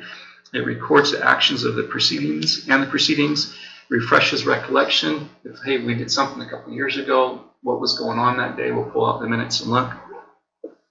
Gives readers sufficient understanding of the proceedings. They are not transcripts, and so you'll see that I'm not doing a verbatim transcript of what goes on in the meeting. They are not an exact record of discussions and conversations, are not to-do lists. And so I'm going to summarize the events, the general conversation, and avoid doing verbatim recordations of those. So then the public inquiries and relationships. The city clerk serves as a liaison between the public and the city council. The city clerk provides easy access to information and serves as a guide to open participation in the discussion and policymaking process. The city clerk is often the first person a member of the public contacts when seeking assistance from City Hall with those types of record requests. So for how it supports the council, we'll go to the next slide, because that's a whole nother list on its own, but not as long a description. So we'll go to the next one. And so these are the different ways that the city clerk provides support to the city council. Assists in facilitating ceremonial functions, prepares resolutions, commendations, and awards. So sometimes we'll be the ones that write those proclamations for individuals who have had some good experiences lately with recognizing some members of the public that way. Manage administrative duties, participates on commissions, coordinates and deploys resources, conducts research, and maintains a history and institutional knowledge. That's city clerk. Any questions at that point? I just feel like giving you a hand. I mean, that's... Well, Maria does most of it, honestly. So okay, that's good. give Maria I know she does. It's fantastic. We wanted to share this because a city clerk is a term that we're all very familiar with, and it's just something that, somebody does, but it's involved, there are legal responsibilities to it, and it's an important position within the organization. We've never done that, and this was an opportunity to bring everybody into focus on the importance and purpose of the city clerk. There's even 2 levels of certification for it. You can become a certified city clerk or a master city clerk, and both take years of experience or testing. Graduate degrees help cover some of the credits necessary for it, but not all of them. And so it's for those that, in larger cities, it's a very involved process, as you can imagine. All right, ready for the fun one? Yeah. I think it's a fun one. All right. So we're going to go through 5 different things for finance. This, by no means, is an in-depth look today. This is really staying at high level. We go into an introduction about how the city finances work, and we'll touch on some about how over the last 2 years we've hit a turning point where we're moving towards recovery. We're definitely not at a recovery point yet.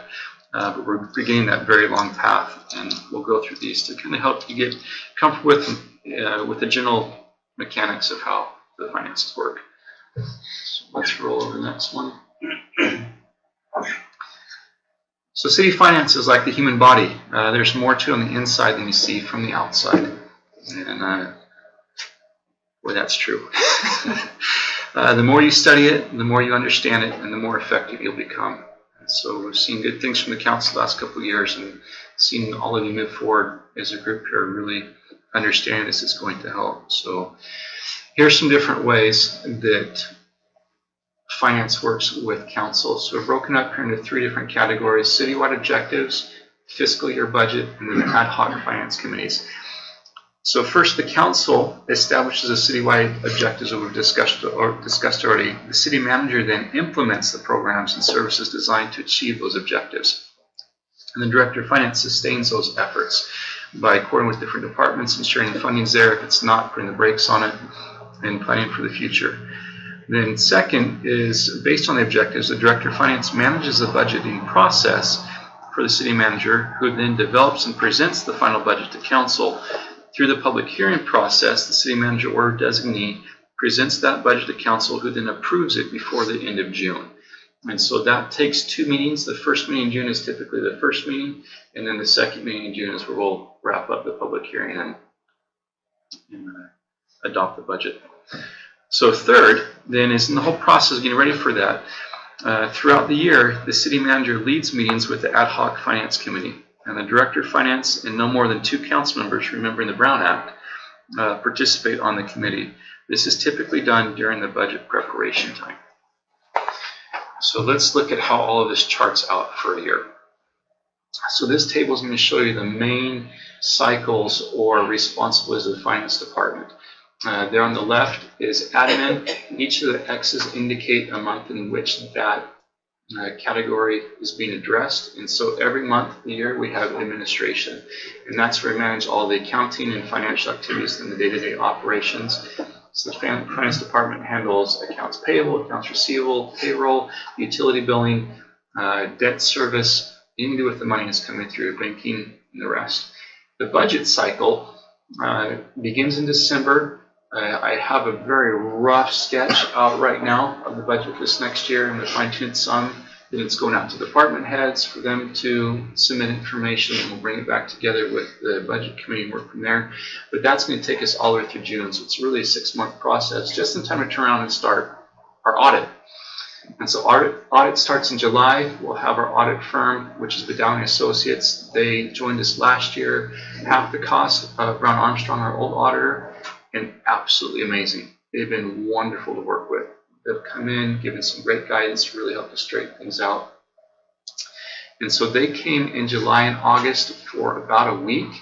Then they take a break, hit some of their other clients, and they come back. Next week is when they return for their final wrap-up for the year. Then they'll release their final audit report that I'll bring to council and expect them in February this year, which is quite a bit ahead of what we've been in the past. And then next year, we're hoping to have it done and presented to you before the end of December.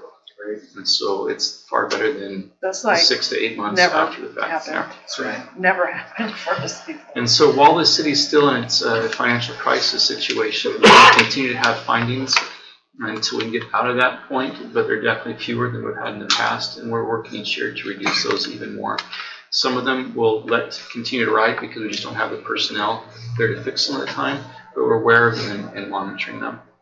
I have a question. Uh-huh. Where are the findings at? The findings are at the very back of the audit.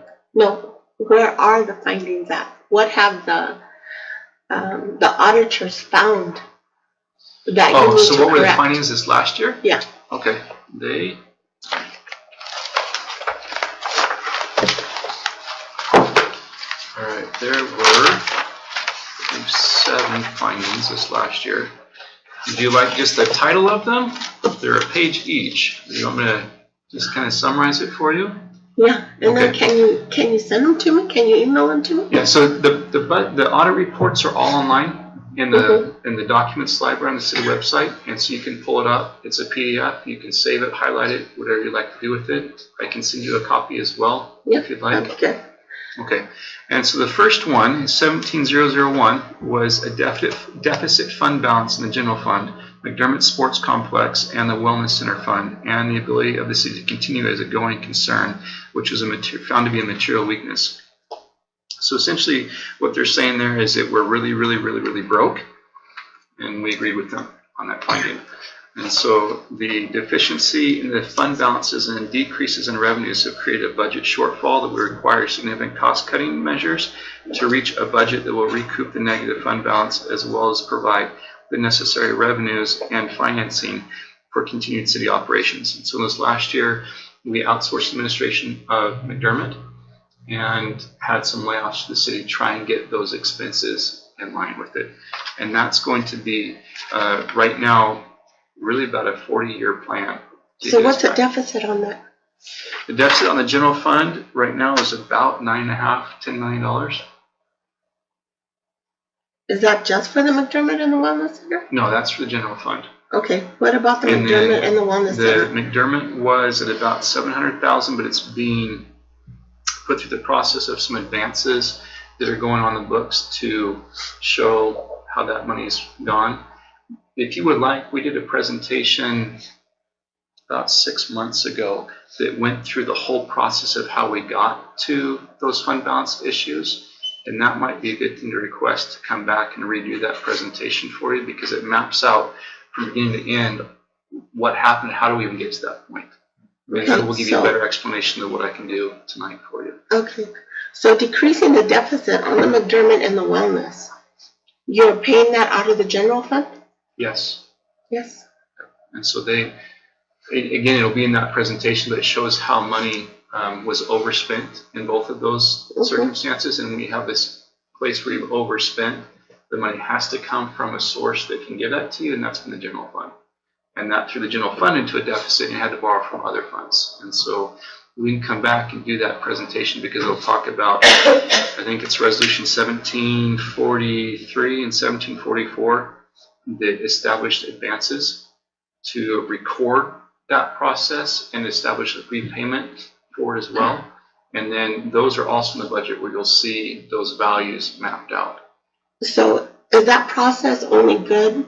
So it'll look good for the auditors?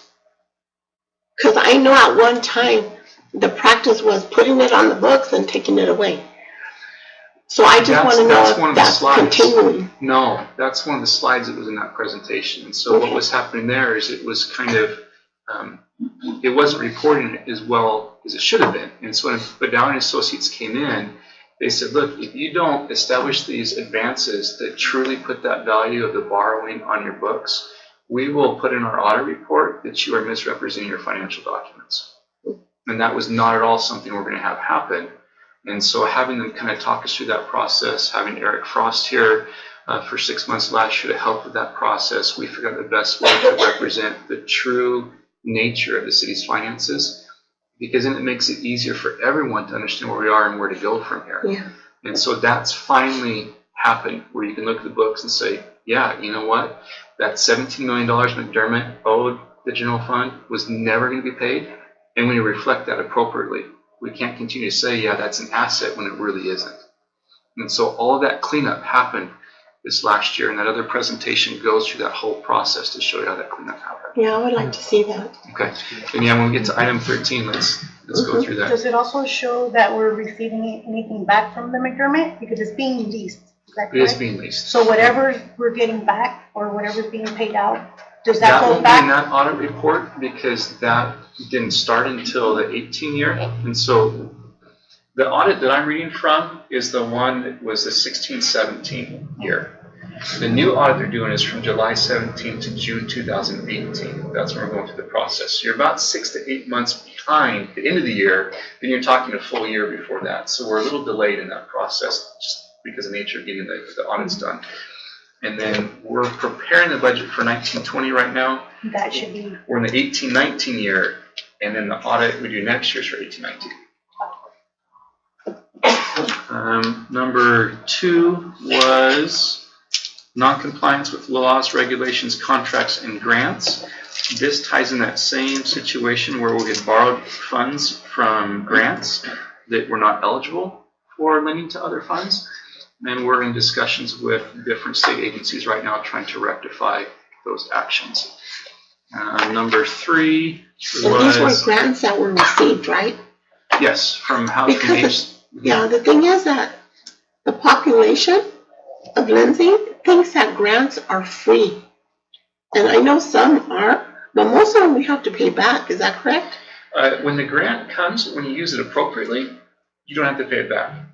When the money goes where it's not supposed to go, they would like the money back. Yeah. Okay. And so that's what we're in the process of dealing with right now. So number 3 was restatement of previously issued financial statements. As we went through, we found some issues with the 16-17 year that had to be corrected. And when you go back and change documents that have already been audited, they don't like that. And so that becomes a fine that says, hey, you changed something that we'd already said was finalized.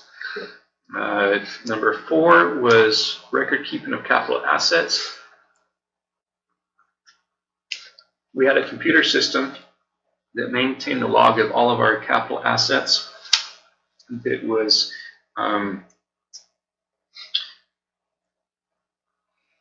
destroyed or recycled without individuals knowing. That was the only system that ran the old program that maintained it. And as a consequence, we lost the history there for capital assets. And so we need to rebuild that. We don't have the personnel time available right now to go out and start counting things or looking at that sort of thing. And so they said, hey, you don't have a clear record of your capital assets. We have depreciation schedules and that sort of thing, but they were older items that they wanted better records of. Number 5 is the control over expenditures and account payables. Due to the small staff in the finance department, we had individuals that were able to create vendors and generate checks for the vendors. Though we had a process of 2 different people signing off, they wanted to make sure that those that created new vendors and those that handled the accounts payable were separate. And so what happens now is that all into the new vendors, our AP clerk does all the AP process, and then we have the 2 people approving and then 2 people signing. And the same thing worked with our payroll, where we would have the same person enter a new employee, establish their pay raises or their pay scales for it, that we're also issuing the checks. And so theoretically, you could have a fake individual established, fake checks going out, and so that wasn't happening. But the concern was that could, and you need to have a better system in place, and so I've changed that as well now, so that all new employees and rate changes and all of that are done by Mara Carrillo over in HR. My department only enters hours and runs the checks, and so now you've got that there. And our system records every entry that we do is flagged by the person that was logged in, the time and date they did it. And so we'll go back through and see who made what adjustment where. Number 6 was control over payroll and related liabilities. They recommended the city improve and strengthen the procedures for review and reconciliation to ensure the payroll is properly reviewed and reconciled by an independent person, and there is adequate segregation duties in place. So that's a follow-up on the other one. Just listed them separately. And then number 7 is control over accounts receivable. Our system is an older one. Didn't allow us to go back and run our utility billing accounts receivable at the very last day of the year. And we missed doing that and ran it 3 weeks later. And because we had that 3-week gap, they said there was not sufficient controls in place. And so we've established a new process that is run the day that the year ends. And so that we have records there. So from what we had in the past, those 4 at the back, I can see pretty minor ones. They're just procedurally ones that we've made changes to. They may find something procedurally they should do differently, but it's a great team that we'll talk with them, we'll advise us, we'll make adjustments, and we write a management response to each of these each year. And a really good relationship with the auditor. He's one that does training for CSMFO, which is the California Society of Municipal Financial Officers. He does training for them and other audit training around the state. So it's a really good team. Mm-hmm. And they have to cost the other one. It's fantastic. Let's see. You said Armstrong? He's out of Bakersfield? Armstrong's out of Bakersfield. Armstrong does the TDA audit. And so that's one for TCAG, Tulare County Area Governments. And because we receive some transportation money from them, Measure R and LTF and some others, they'll do an audit for us. And so we run that one. It's really short. It's like a couple days. They send us a request. We send the information. That's wrapped up. But that one is just want to actually come in to town and spend a week early and then a week later. Is the TCAG monies, is that resolved already? Yes. Yes. And so that one has been, we had an advance set up from Measure R and LTF money. They came back and said, you can't do that. And so we've moved that advance to a different fund and reestablished the funds there. And so they released payment for the LTF force this year, and we're in good position with them. Thank you. Absolutely. All right, so then reports. So each month you're going to have a treasurer's report that comes. I try to get it in for the first council meeting in the month, and it really just takes me getting the bank statements and putting that together. And then warrant lists will be every council meeting you get a warrant list. And then we'll do a mid-year review. My hope is to get it together for you next council meeting. If not, it'll be in February, the first week of February. And with that, we've got some new tools that allow both the department heads and then the public to see and chart out what our budget is by month, what the actuals are, what the cumulative is for the year, what the variances are, where we lag behind, which departments are doing better than we expected. And that allows us and our executive staff meetings to really drill down and say, okay, what do we do differently to help hit our budget numbers for this year? And then the year-end process, that starts in May, getting prepped. The last about 2 weeks of the year, no one can submit invoices because we have to close down the books for that. And we had a record closeout this last year, so the team's working really well together there. All right. Any more questions on this one before I go ahead? We only have a couple more. And so this one just talks through the many revenue sources that flow to the city. Some of these sources are discretionary, which means the city can use them for whatever purpose they feel appropriate, and others are non-discretionary, meaning they are tied to a specific purpose. And so those monies come in through our department, they're processed, they're recorded, they're deposited in the bank. Right now we have 6 different accounts. The city council has approved reducing those down to 3. I was out of town a lot in December and just haven't got to doing that, but we're going to get down to that.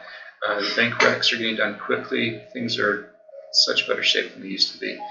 And so then our budgets and our financial statements let us know which funds are discretionary, which ones are non-discretionary, and then from there, as we have invoices come through for payment or doing payroll, we know which fund to pull those from as we process those payments. Any questions there? Oh, and so on that, sometimes you may have wonderful ideas, like, well, let's do this. That's not a fund we can pull money from to do that. But you could use this other one, or we could change this other thing around for it. We'll have those discussions. So then the final one here is the annual budget. And I just grabbed this out of the current year. This is not as of today, but this is what the budget is for the 18-19 year. The general fund is about 41% of the total citywide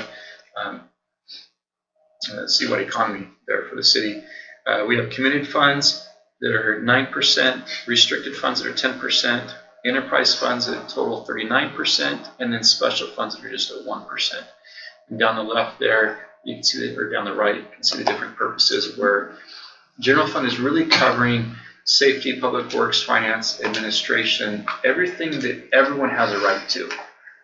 If you move outside of that room that everybody has a right to it, then you're getting into the enterprise funds or the committed funds or restricted funds. So enterprise fund, you're paying for the right to have a service. I'm paying for water.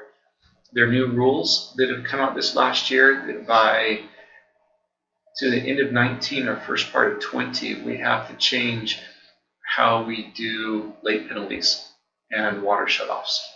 It's being seen much more as something you can't shut off as easily, and it's going to cause us to come back to council to revamp that whole process because it pushes out several months and there's rules where you can't and all kinds of things that we'll be working on. And the committed funds are streets and parks. Those are non-discretionary. And so those audit findings we have were because all these different things in non-discretionary were used as discretionary. And that's what we're trying to fix. And that's what's going to take the 4 years to recover from. The restricted funds, transportation funds, the ones from TCAG, and then enterprise or water, sewer, refuse, and the wellness center. The McDermott Fieldhouse, essentially from the city's perspective, is shut down except for the debt payment on it. And we can go over the agreement we have with the operators right now as to what goes on with that. That could be part of a later discussion too. And then the special funds are the assessment districts. Those are a lot of the neighborhoods around the city where people will let them pay additional funds to have something nice done. I have different light posts in my neighborhood because we pay like $300 a year to have these light posts, and they go out all the time there. And then those are non-discretionary there as well. And the housing funds would be in there as well. So that's my last slide. So barring any questions, we can go back to what everybody else thinks is fun. That's good. Right. Thank you very much, Brett, and all your work on that, which was extensive. So I appreciate that. Okay, where are we? Item 11, a little presentation on our disinfection byproduct issues. Mike. Thank you, Mayor Kimball and Council. Normally, this item would be on consent. And the reason why is because we're under order that as long as we're out of compliance, we are to notify our water account users, and we try and notify council before the notice actually hits the mail. And so the delivery date every quarter is the 10th of the month following the end of the quarter. And so today, the intent is to really get it out there, answer questions on what it is and what we're doing to solve the disinfection byproduct issue. So with that, today is January 8th. The disinfection byproduct notice is in the council agenda. It's dated January 10th, and so that's the last day that it can be released to the water users, it is based on quarterly testing that we do in 9 locations throughout the city. And then the test results are analyzed and calculated to do a running annual average. And so those are the numbers that change slightly on the 9 locations throughout the city. But what is a disinfection byproduct? A disinfection byproduct issue is when we do the primary chlorination at the Frank Kern Canal, and the organics that are in the water, anything that's in the water from the canal to the water treatment plant, react with chlorine, and it creates a disinfection byproduct that's introduced into our system. In 2000, or anything pre-2016, the disinfection byproduct sites were combined. There are 9 sites in the city. The 9 locations were combined to create one running annual average. We were in compliance. In 2016, the 9 locations were to stand on their own, and that's when we came out of compliance. So the testing done through the end of 2016 showed that the 9 locations, between 3 and 4 of these locations fall out of compliance. So not all 9 locations are out of compliance. So because they have to stand on their own, we're out of compliance. The notification identifies that while the system exceeds the maximum contaminant level, or MCL, for disinfection byproducts, the notice states it's not an emergency and an alternate source of water is not needed. So what does that mean? That means it's safe to drink. And people continue to do that. So, an example of another contaminant, DBCP, for example. We heard about DBCP this evening, that we've been in compliance now since 2016. The data provided is that to be a problem, a potential problem for a person to contract any sort of carcinogen, cancer-causing problem, you would have to drink up to 7 liters of source water from the source a day. That's a lot of water. And so, but can I say it's absolutely safe and not issue the notice? No, the state says I can't do that. So in the meantime, there's the confusing notification that we send out every quarter saying we're out of compliance, but also in the same notification it says this is not an emergency. So also in the notification it asks what are we doing to solve the problem, how long will it take.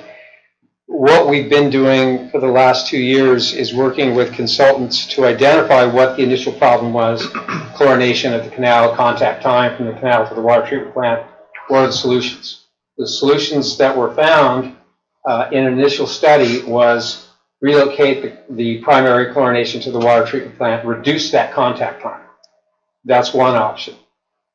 Another option that we've recently been presented with is to create a dedicated pipeline from the water treatment plant to the water storage tank. At this point in time, the first water service account is right outside those gates of the water treatment plant. So there's no time for chlorine to be dissipated prior to the first water account.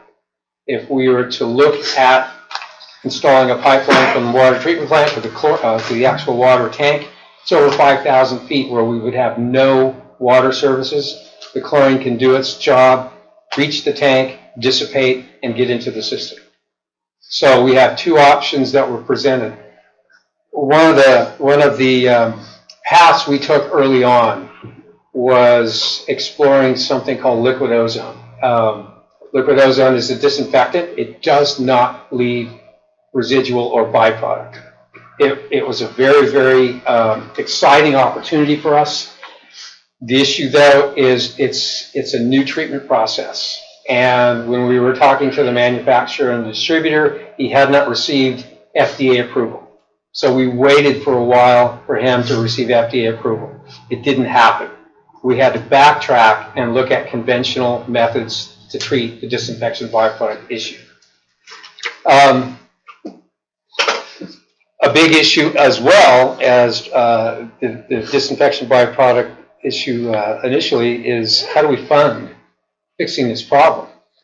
So we have a proposal now to look at a very detailed study on relocating our primary chlorination from the canal to the water treatment plant. The study alone to look at how we can do that, what we need to do at the water treatment plant to get this done is $19,600 just to get the study done. So look at alternate 2 to put the pipeline, the dedicated pipeline from the water treatment plant to the water tank is $33,900. So we have $53,500 that is going to come back to the council and say, do we want to commit these funds to do these 2 projects? But we have to find a way to pay for this. Those are actually studies, Mike. Those aren't the projects. Those are not the projects. Those are developing detailed feasibility studies and outlines of plans that it will work or it will work for a short time. And I consider the relocation of the chlorination system to be a short-term solution. Who are the ones that are conducting it? The studies? Provost and Pritchard. Provost and Pritchard Consulting Engineers. So why do I consider relocation a temporary solution or short-term solution? The water treatment plant was built in 1974. It went online in 1978. In 1978, I think our population was 3,000 or 4,000 people. In 2016, when we were out of compliance, our population was, I think it was 12,000.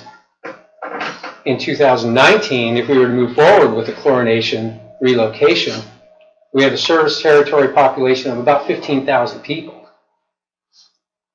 Council hasn't supported or directed us to say no growth. So we support subdivisions, industries, businesses coming in.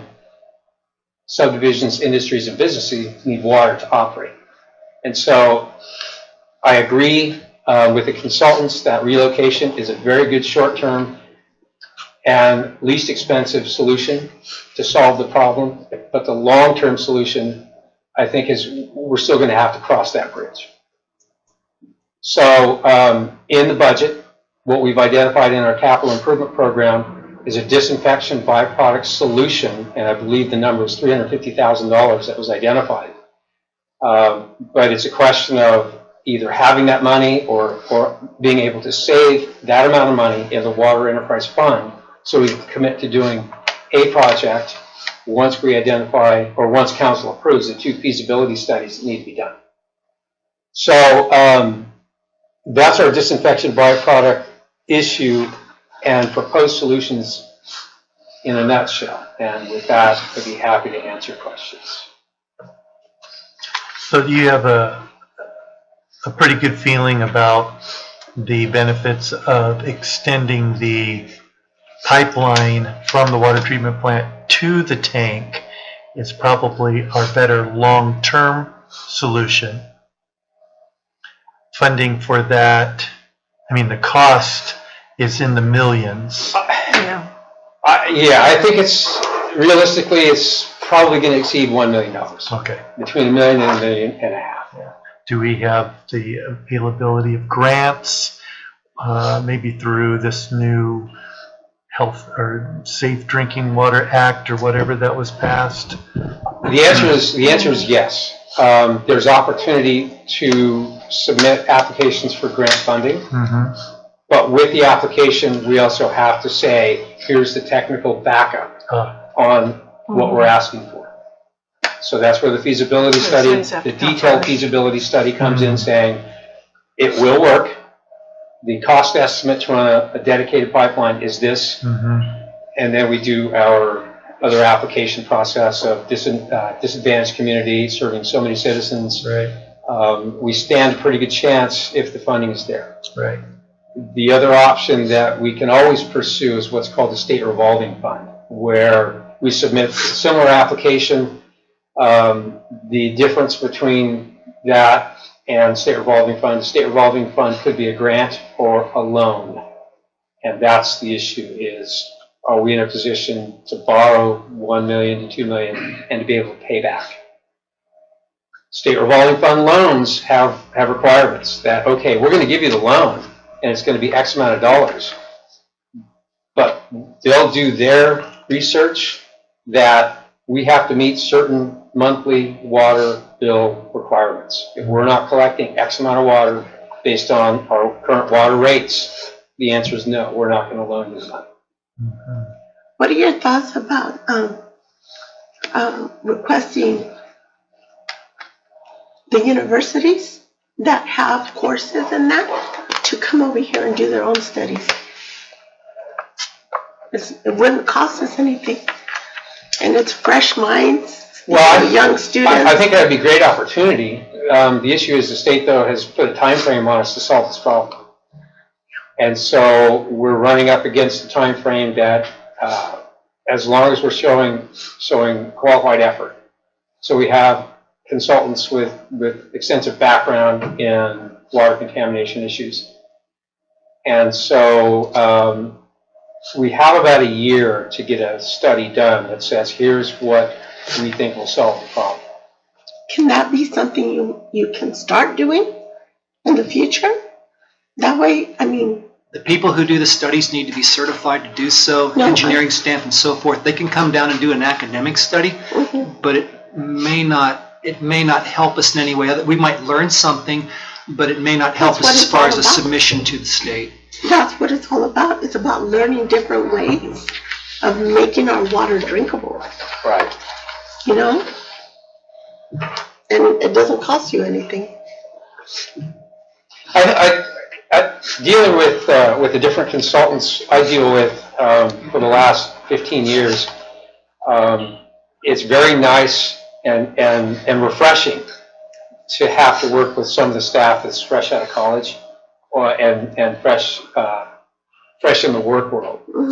But it's also very assuring that these consultants have engineers that are familiar with our area, familiar with our water problems, familiar with the state and the state of California Department of Water Resources personnel in Sacramento and in Fresno.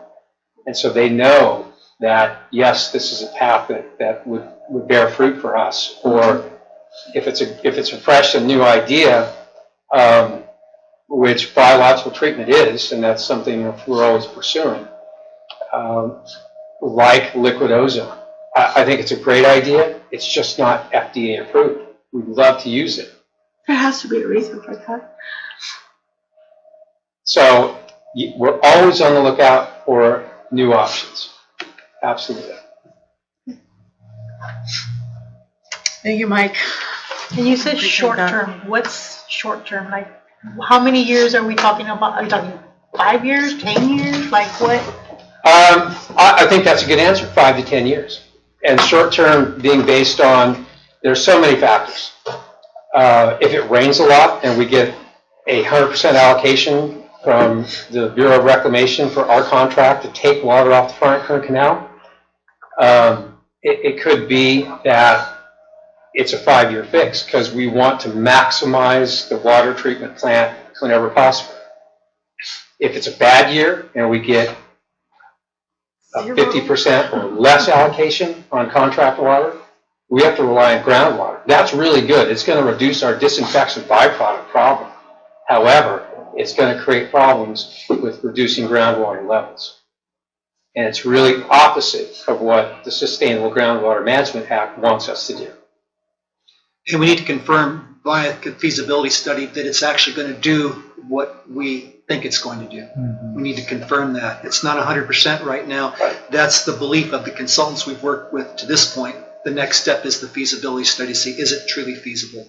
And these solutions that you're talking about will cover all locations to be up to date. We're not talking about, only 2 locations will be up to date. Right. So of the 9 locations, of the 9 locations, we vary between 3 and 4 of those sites per quarter being out of compliance. So the answer is yes. If we're going to do something, the feasibility will identify all systems or all locations to be in compliance. We're not looking at, we want to reduce it down to 1 or 2. We want all locations. Yeah, we're looking for a solution. Right. And the state says that it needs to pass. You know, before collectively, if we passed, we passed. Now individually, we must pass. So that's the change in the state So law. is that something So it's gonna new pass. individually? Yeah. That just. 2016. Okay, oh, 2016. So are you looking direction from us tonight to have you bring back to us, you know, your recommendation on what you would? Not now. This is a quarterly update. So the next time this comes to council, expect it to be on consent. So when you see it on consent, we're still moving forward. At a staff level, we'll look at how the finances are shaping in the Water Enterprise Fund. We'll look at the capital improvement program list. What can we move over? Can we move forward with these feasibility studies? Staff can't award a project. Council's got to say, staff, you need to move forward on this. We'll come back and ask for your authorization to move forward on the studies. Yeah. Well, it seems like, you know, we would want to do one or the other. Correct. Right away. Well, we have Right. to do something. We have to Yeah. do something right away. So it'll be coming back to us. And on the, All right. on the grants, is there any date that the application needs to be put in?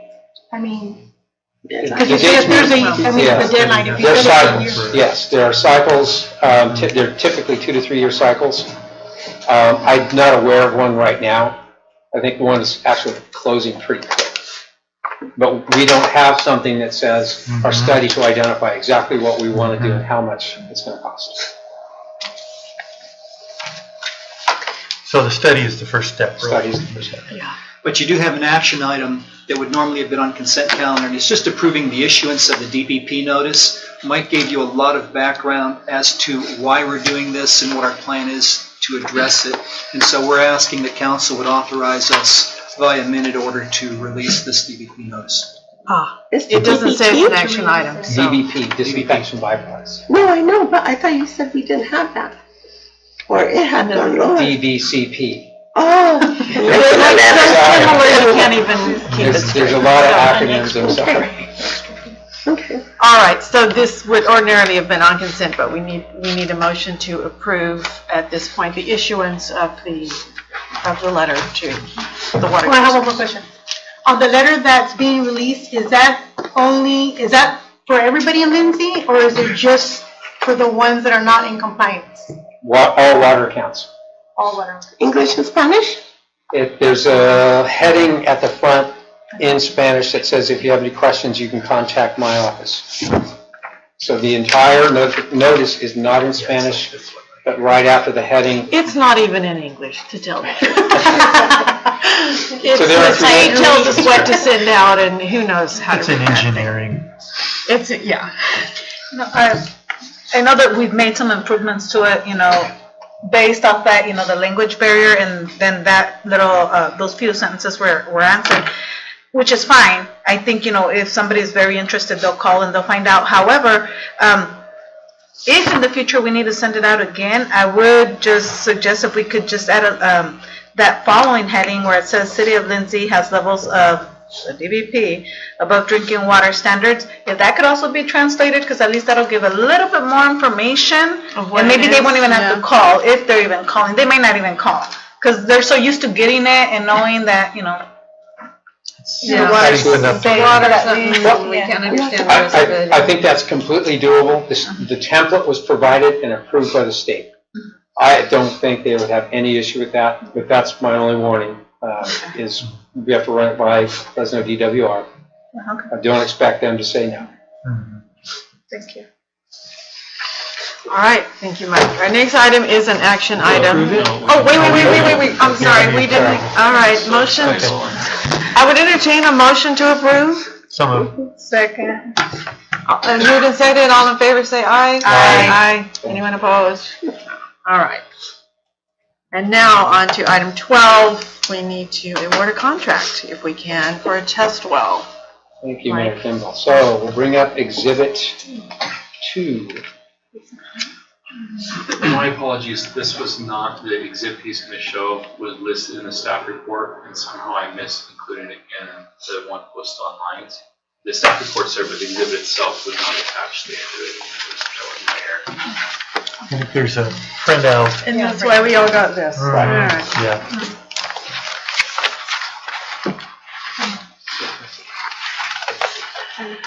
So your agenda packet identified a test well project and request to award the project. This was actually a placeholder in the agenda that the bid process, bid opening took place yesterday. And so there's no results that were released with Friday's agenda. Here it comes. Yeah, I'm going to bring up the exhibit. What you have in front of you, though, is the results of yesterday's bid opening. And so the exhibit identifies the location of the test well, and if we find suitable water quality and quantity, the location of a proposed development well. So tonight, the request is to award the test well to Johnson Drilling of Reedley. There were two bidders that were responsive yesterday. Yellow Jacket Drilling was $216,000, $215,000. And then you can see Johnson Drilling Company, $86,625. The recommendation tonight is to award to Johnson Drilling Company for $86,625. The consultant that was here was kind of perplexed why Yellow Jacket was so far above Johnson. He has worked with both of these companies. Yellow Jacket's actually based in Glendale, Arizona, but they do a lot of work in California. So there's no explanation on why he gave a $215,000 bid. The funding for this project is coming from our 2016 Proposition 1 grants. We have $225,000 available for actually drilling 2 test wells. With all of the time it took to locate a test well that was suitable and to get authorization, there's just no time to drill 2. And so the recommendation is to move forward with Johnson.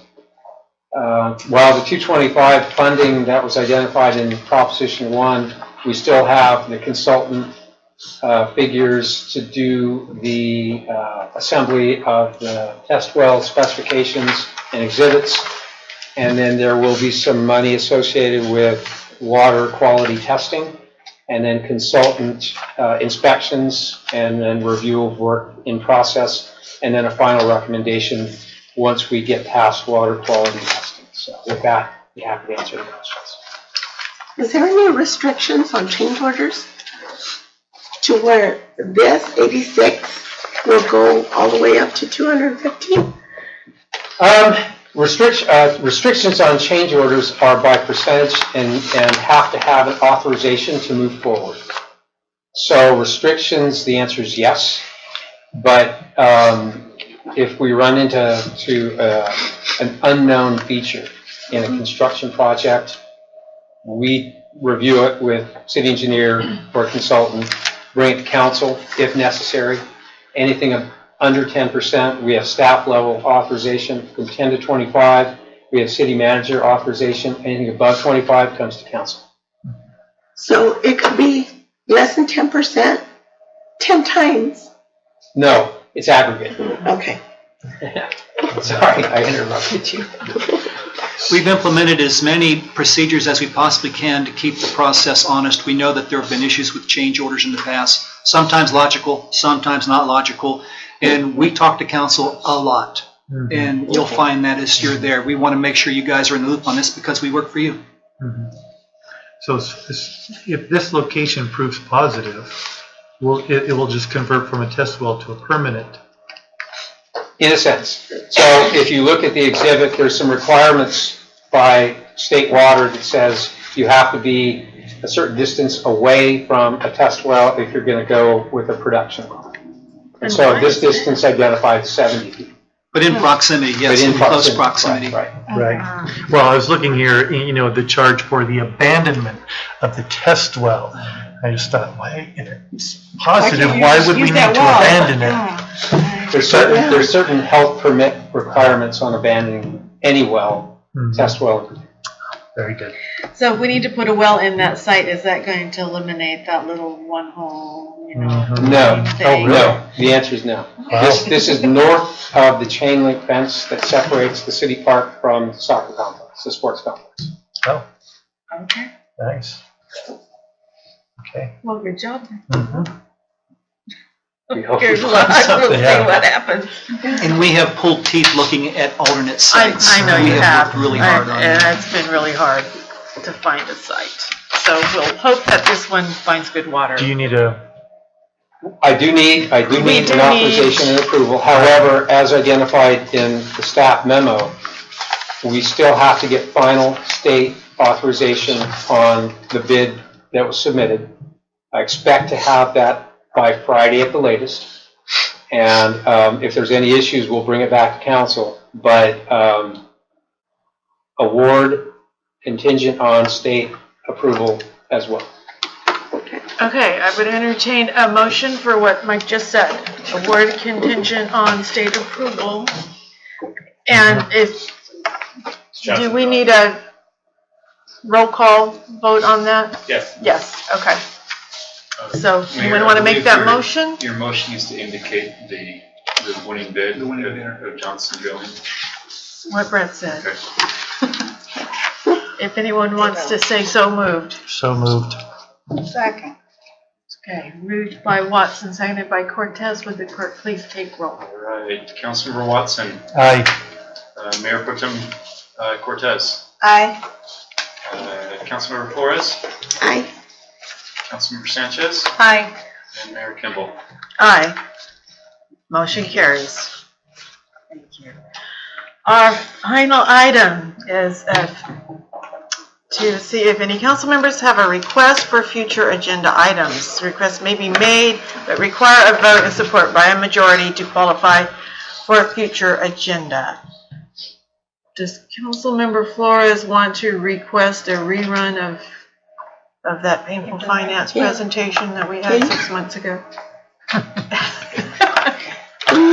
Yes. And is there And I would also like, sufficient head nods for that? oh, I'm sorry. do we have to vote on it? Yeah. Yes. Oh. Second. Okay. Sorry, who was first? So Flores and Cortez. All right. All in favor? Aye. Aye. I don't really want to sit through it again, but I think it's probably important that you do. So I'll say aye. Maybe we'll do better this time than last time. You can't change the facts, so No, I mean, we'll It's see. helpful. All right. Any other requests? Is there any way we could put proposition owned monies in a separate account? It's general fund. Yeah, it's a general fund tax, so Well, can it's we listed. put it in a separate one? There's a line item in the budget for Measure O of receipts that once they come in as a general fund revenue, general tax, it's mingled with everything else. I just want to make sure our police department is totally full and capable and ready. Oh, yeah, we can include something that addresses that. It would be probably a separate presentation showing you, I mean, the fire truck we just made, I will sign the first fire truck lease payment check this Friday. How much was the down payment? There was no down payment on it. Oh, so how much is the It's first piece? 91,427, I think. So 91,000. And so that's for 10 years. At the end of that time, the city will purchase like $1. They end up owning the fire truck at the end of that. And so you can either do a second one, and so you have a rotation that covers 20 years, or do something different. And so that lease includes all of the equipment on the truck as well. So we can get like how that money was spent, even though we can't put it in the general fund, Marty? It has to go in the general fund. It has to go in the general fund. Otherwise, they would consider it a special tax, and it would have needed a 66% approval. And been presented as that. But you'll see in the budget, I mean, you'll see you'll see how much came in, and it'll be reflected. I mean, if you look from this year, well, it probably won't be this early. No, there's already, There's something coming in. yeah, it's. But it won't reflect where it's going, will it? It won't, right? It won't. It'll Because be- you said it's, Right, but you've got a new fire truck, you've had 2 new lieutenants, you have other stuff going on there in the public safety realm. You had officers that kept jobs instead of being laid off. And so there's a lot that Metro the is. 2 new lieutenants that you said, were they already police officers? Or they They they were were promoted? Yes. So it's not like 2 additional, right? The staff is not increased. Okay. Okay. Because I really think that we need more police officers. We need to see them around town, whether it be checking out businesses. Cameras first. Oh, yeah, there you go. So those are things that would be good topics for the budget committee. Okay. And, you know, that's for other discussions with council. These are also things we can bring up when we have our workshop time period, what our priorities might be and so forth. It's a really great Perfect. opportunity. So really, from Measure O, we have a deficit in the general fund. The general fund is always overspending every year. And so that filled a lot of hole, which allowed us to not lay off police officers, because that was the next option there. And so it kept jobs already here, so you're not going to see a new one added because it was a preservation of one that was already there. And then on top of that, you got the fire truck. And they have equipment, different equipment, like fingerprinting equipment. Everybody has one of those brushes. Because I remember 10 years ago, you guys didn't have it. The only one that had it was your ex-boss. They just got their new vests as well. Oh, they did? Oh, that's good. Yeah. And then in addition, we having to cop up an additional $100,000 a year for the unfunded liabilities. Well, yeah, there's all that state changes stuff. each year. that's- So unfunded liability changes each year. Yeah, so that's coming out of Metro. How many police officers do we have total, including chief, sergeants, everybody? 15, 17, 15. 15?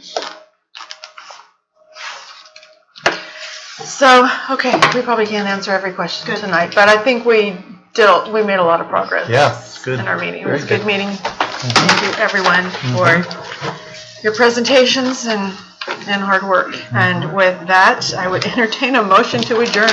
So moved. Second. All in favor? Aye. With those calls, she's feeling better already.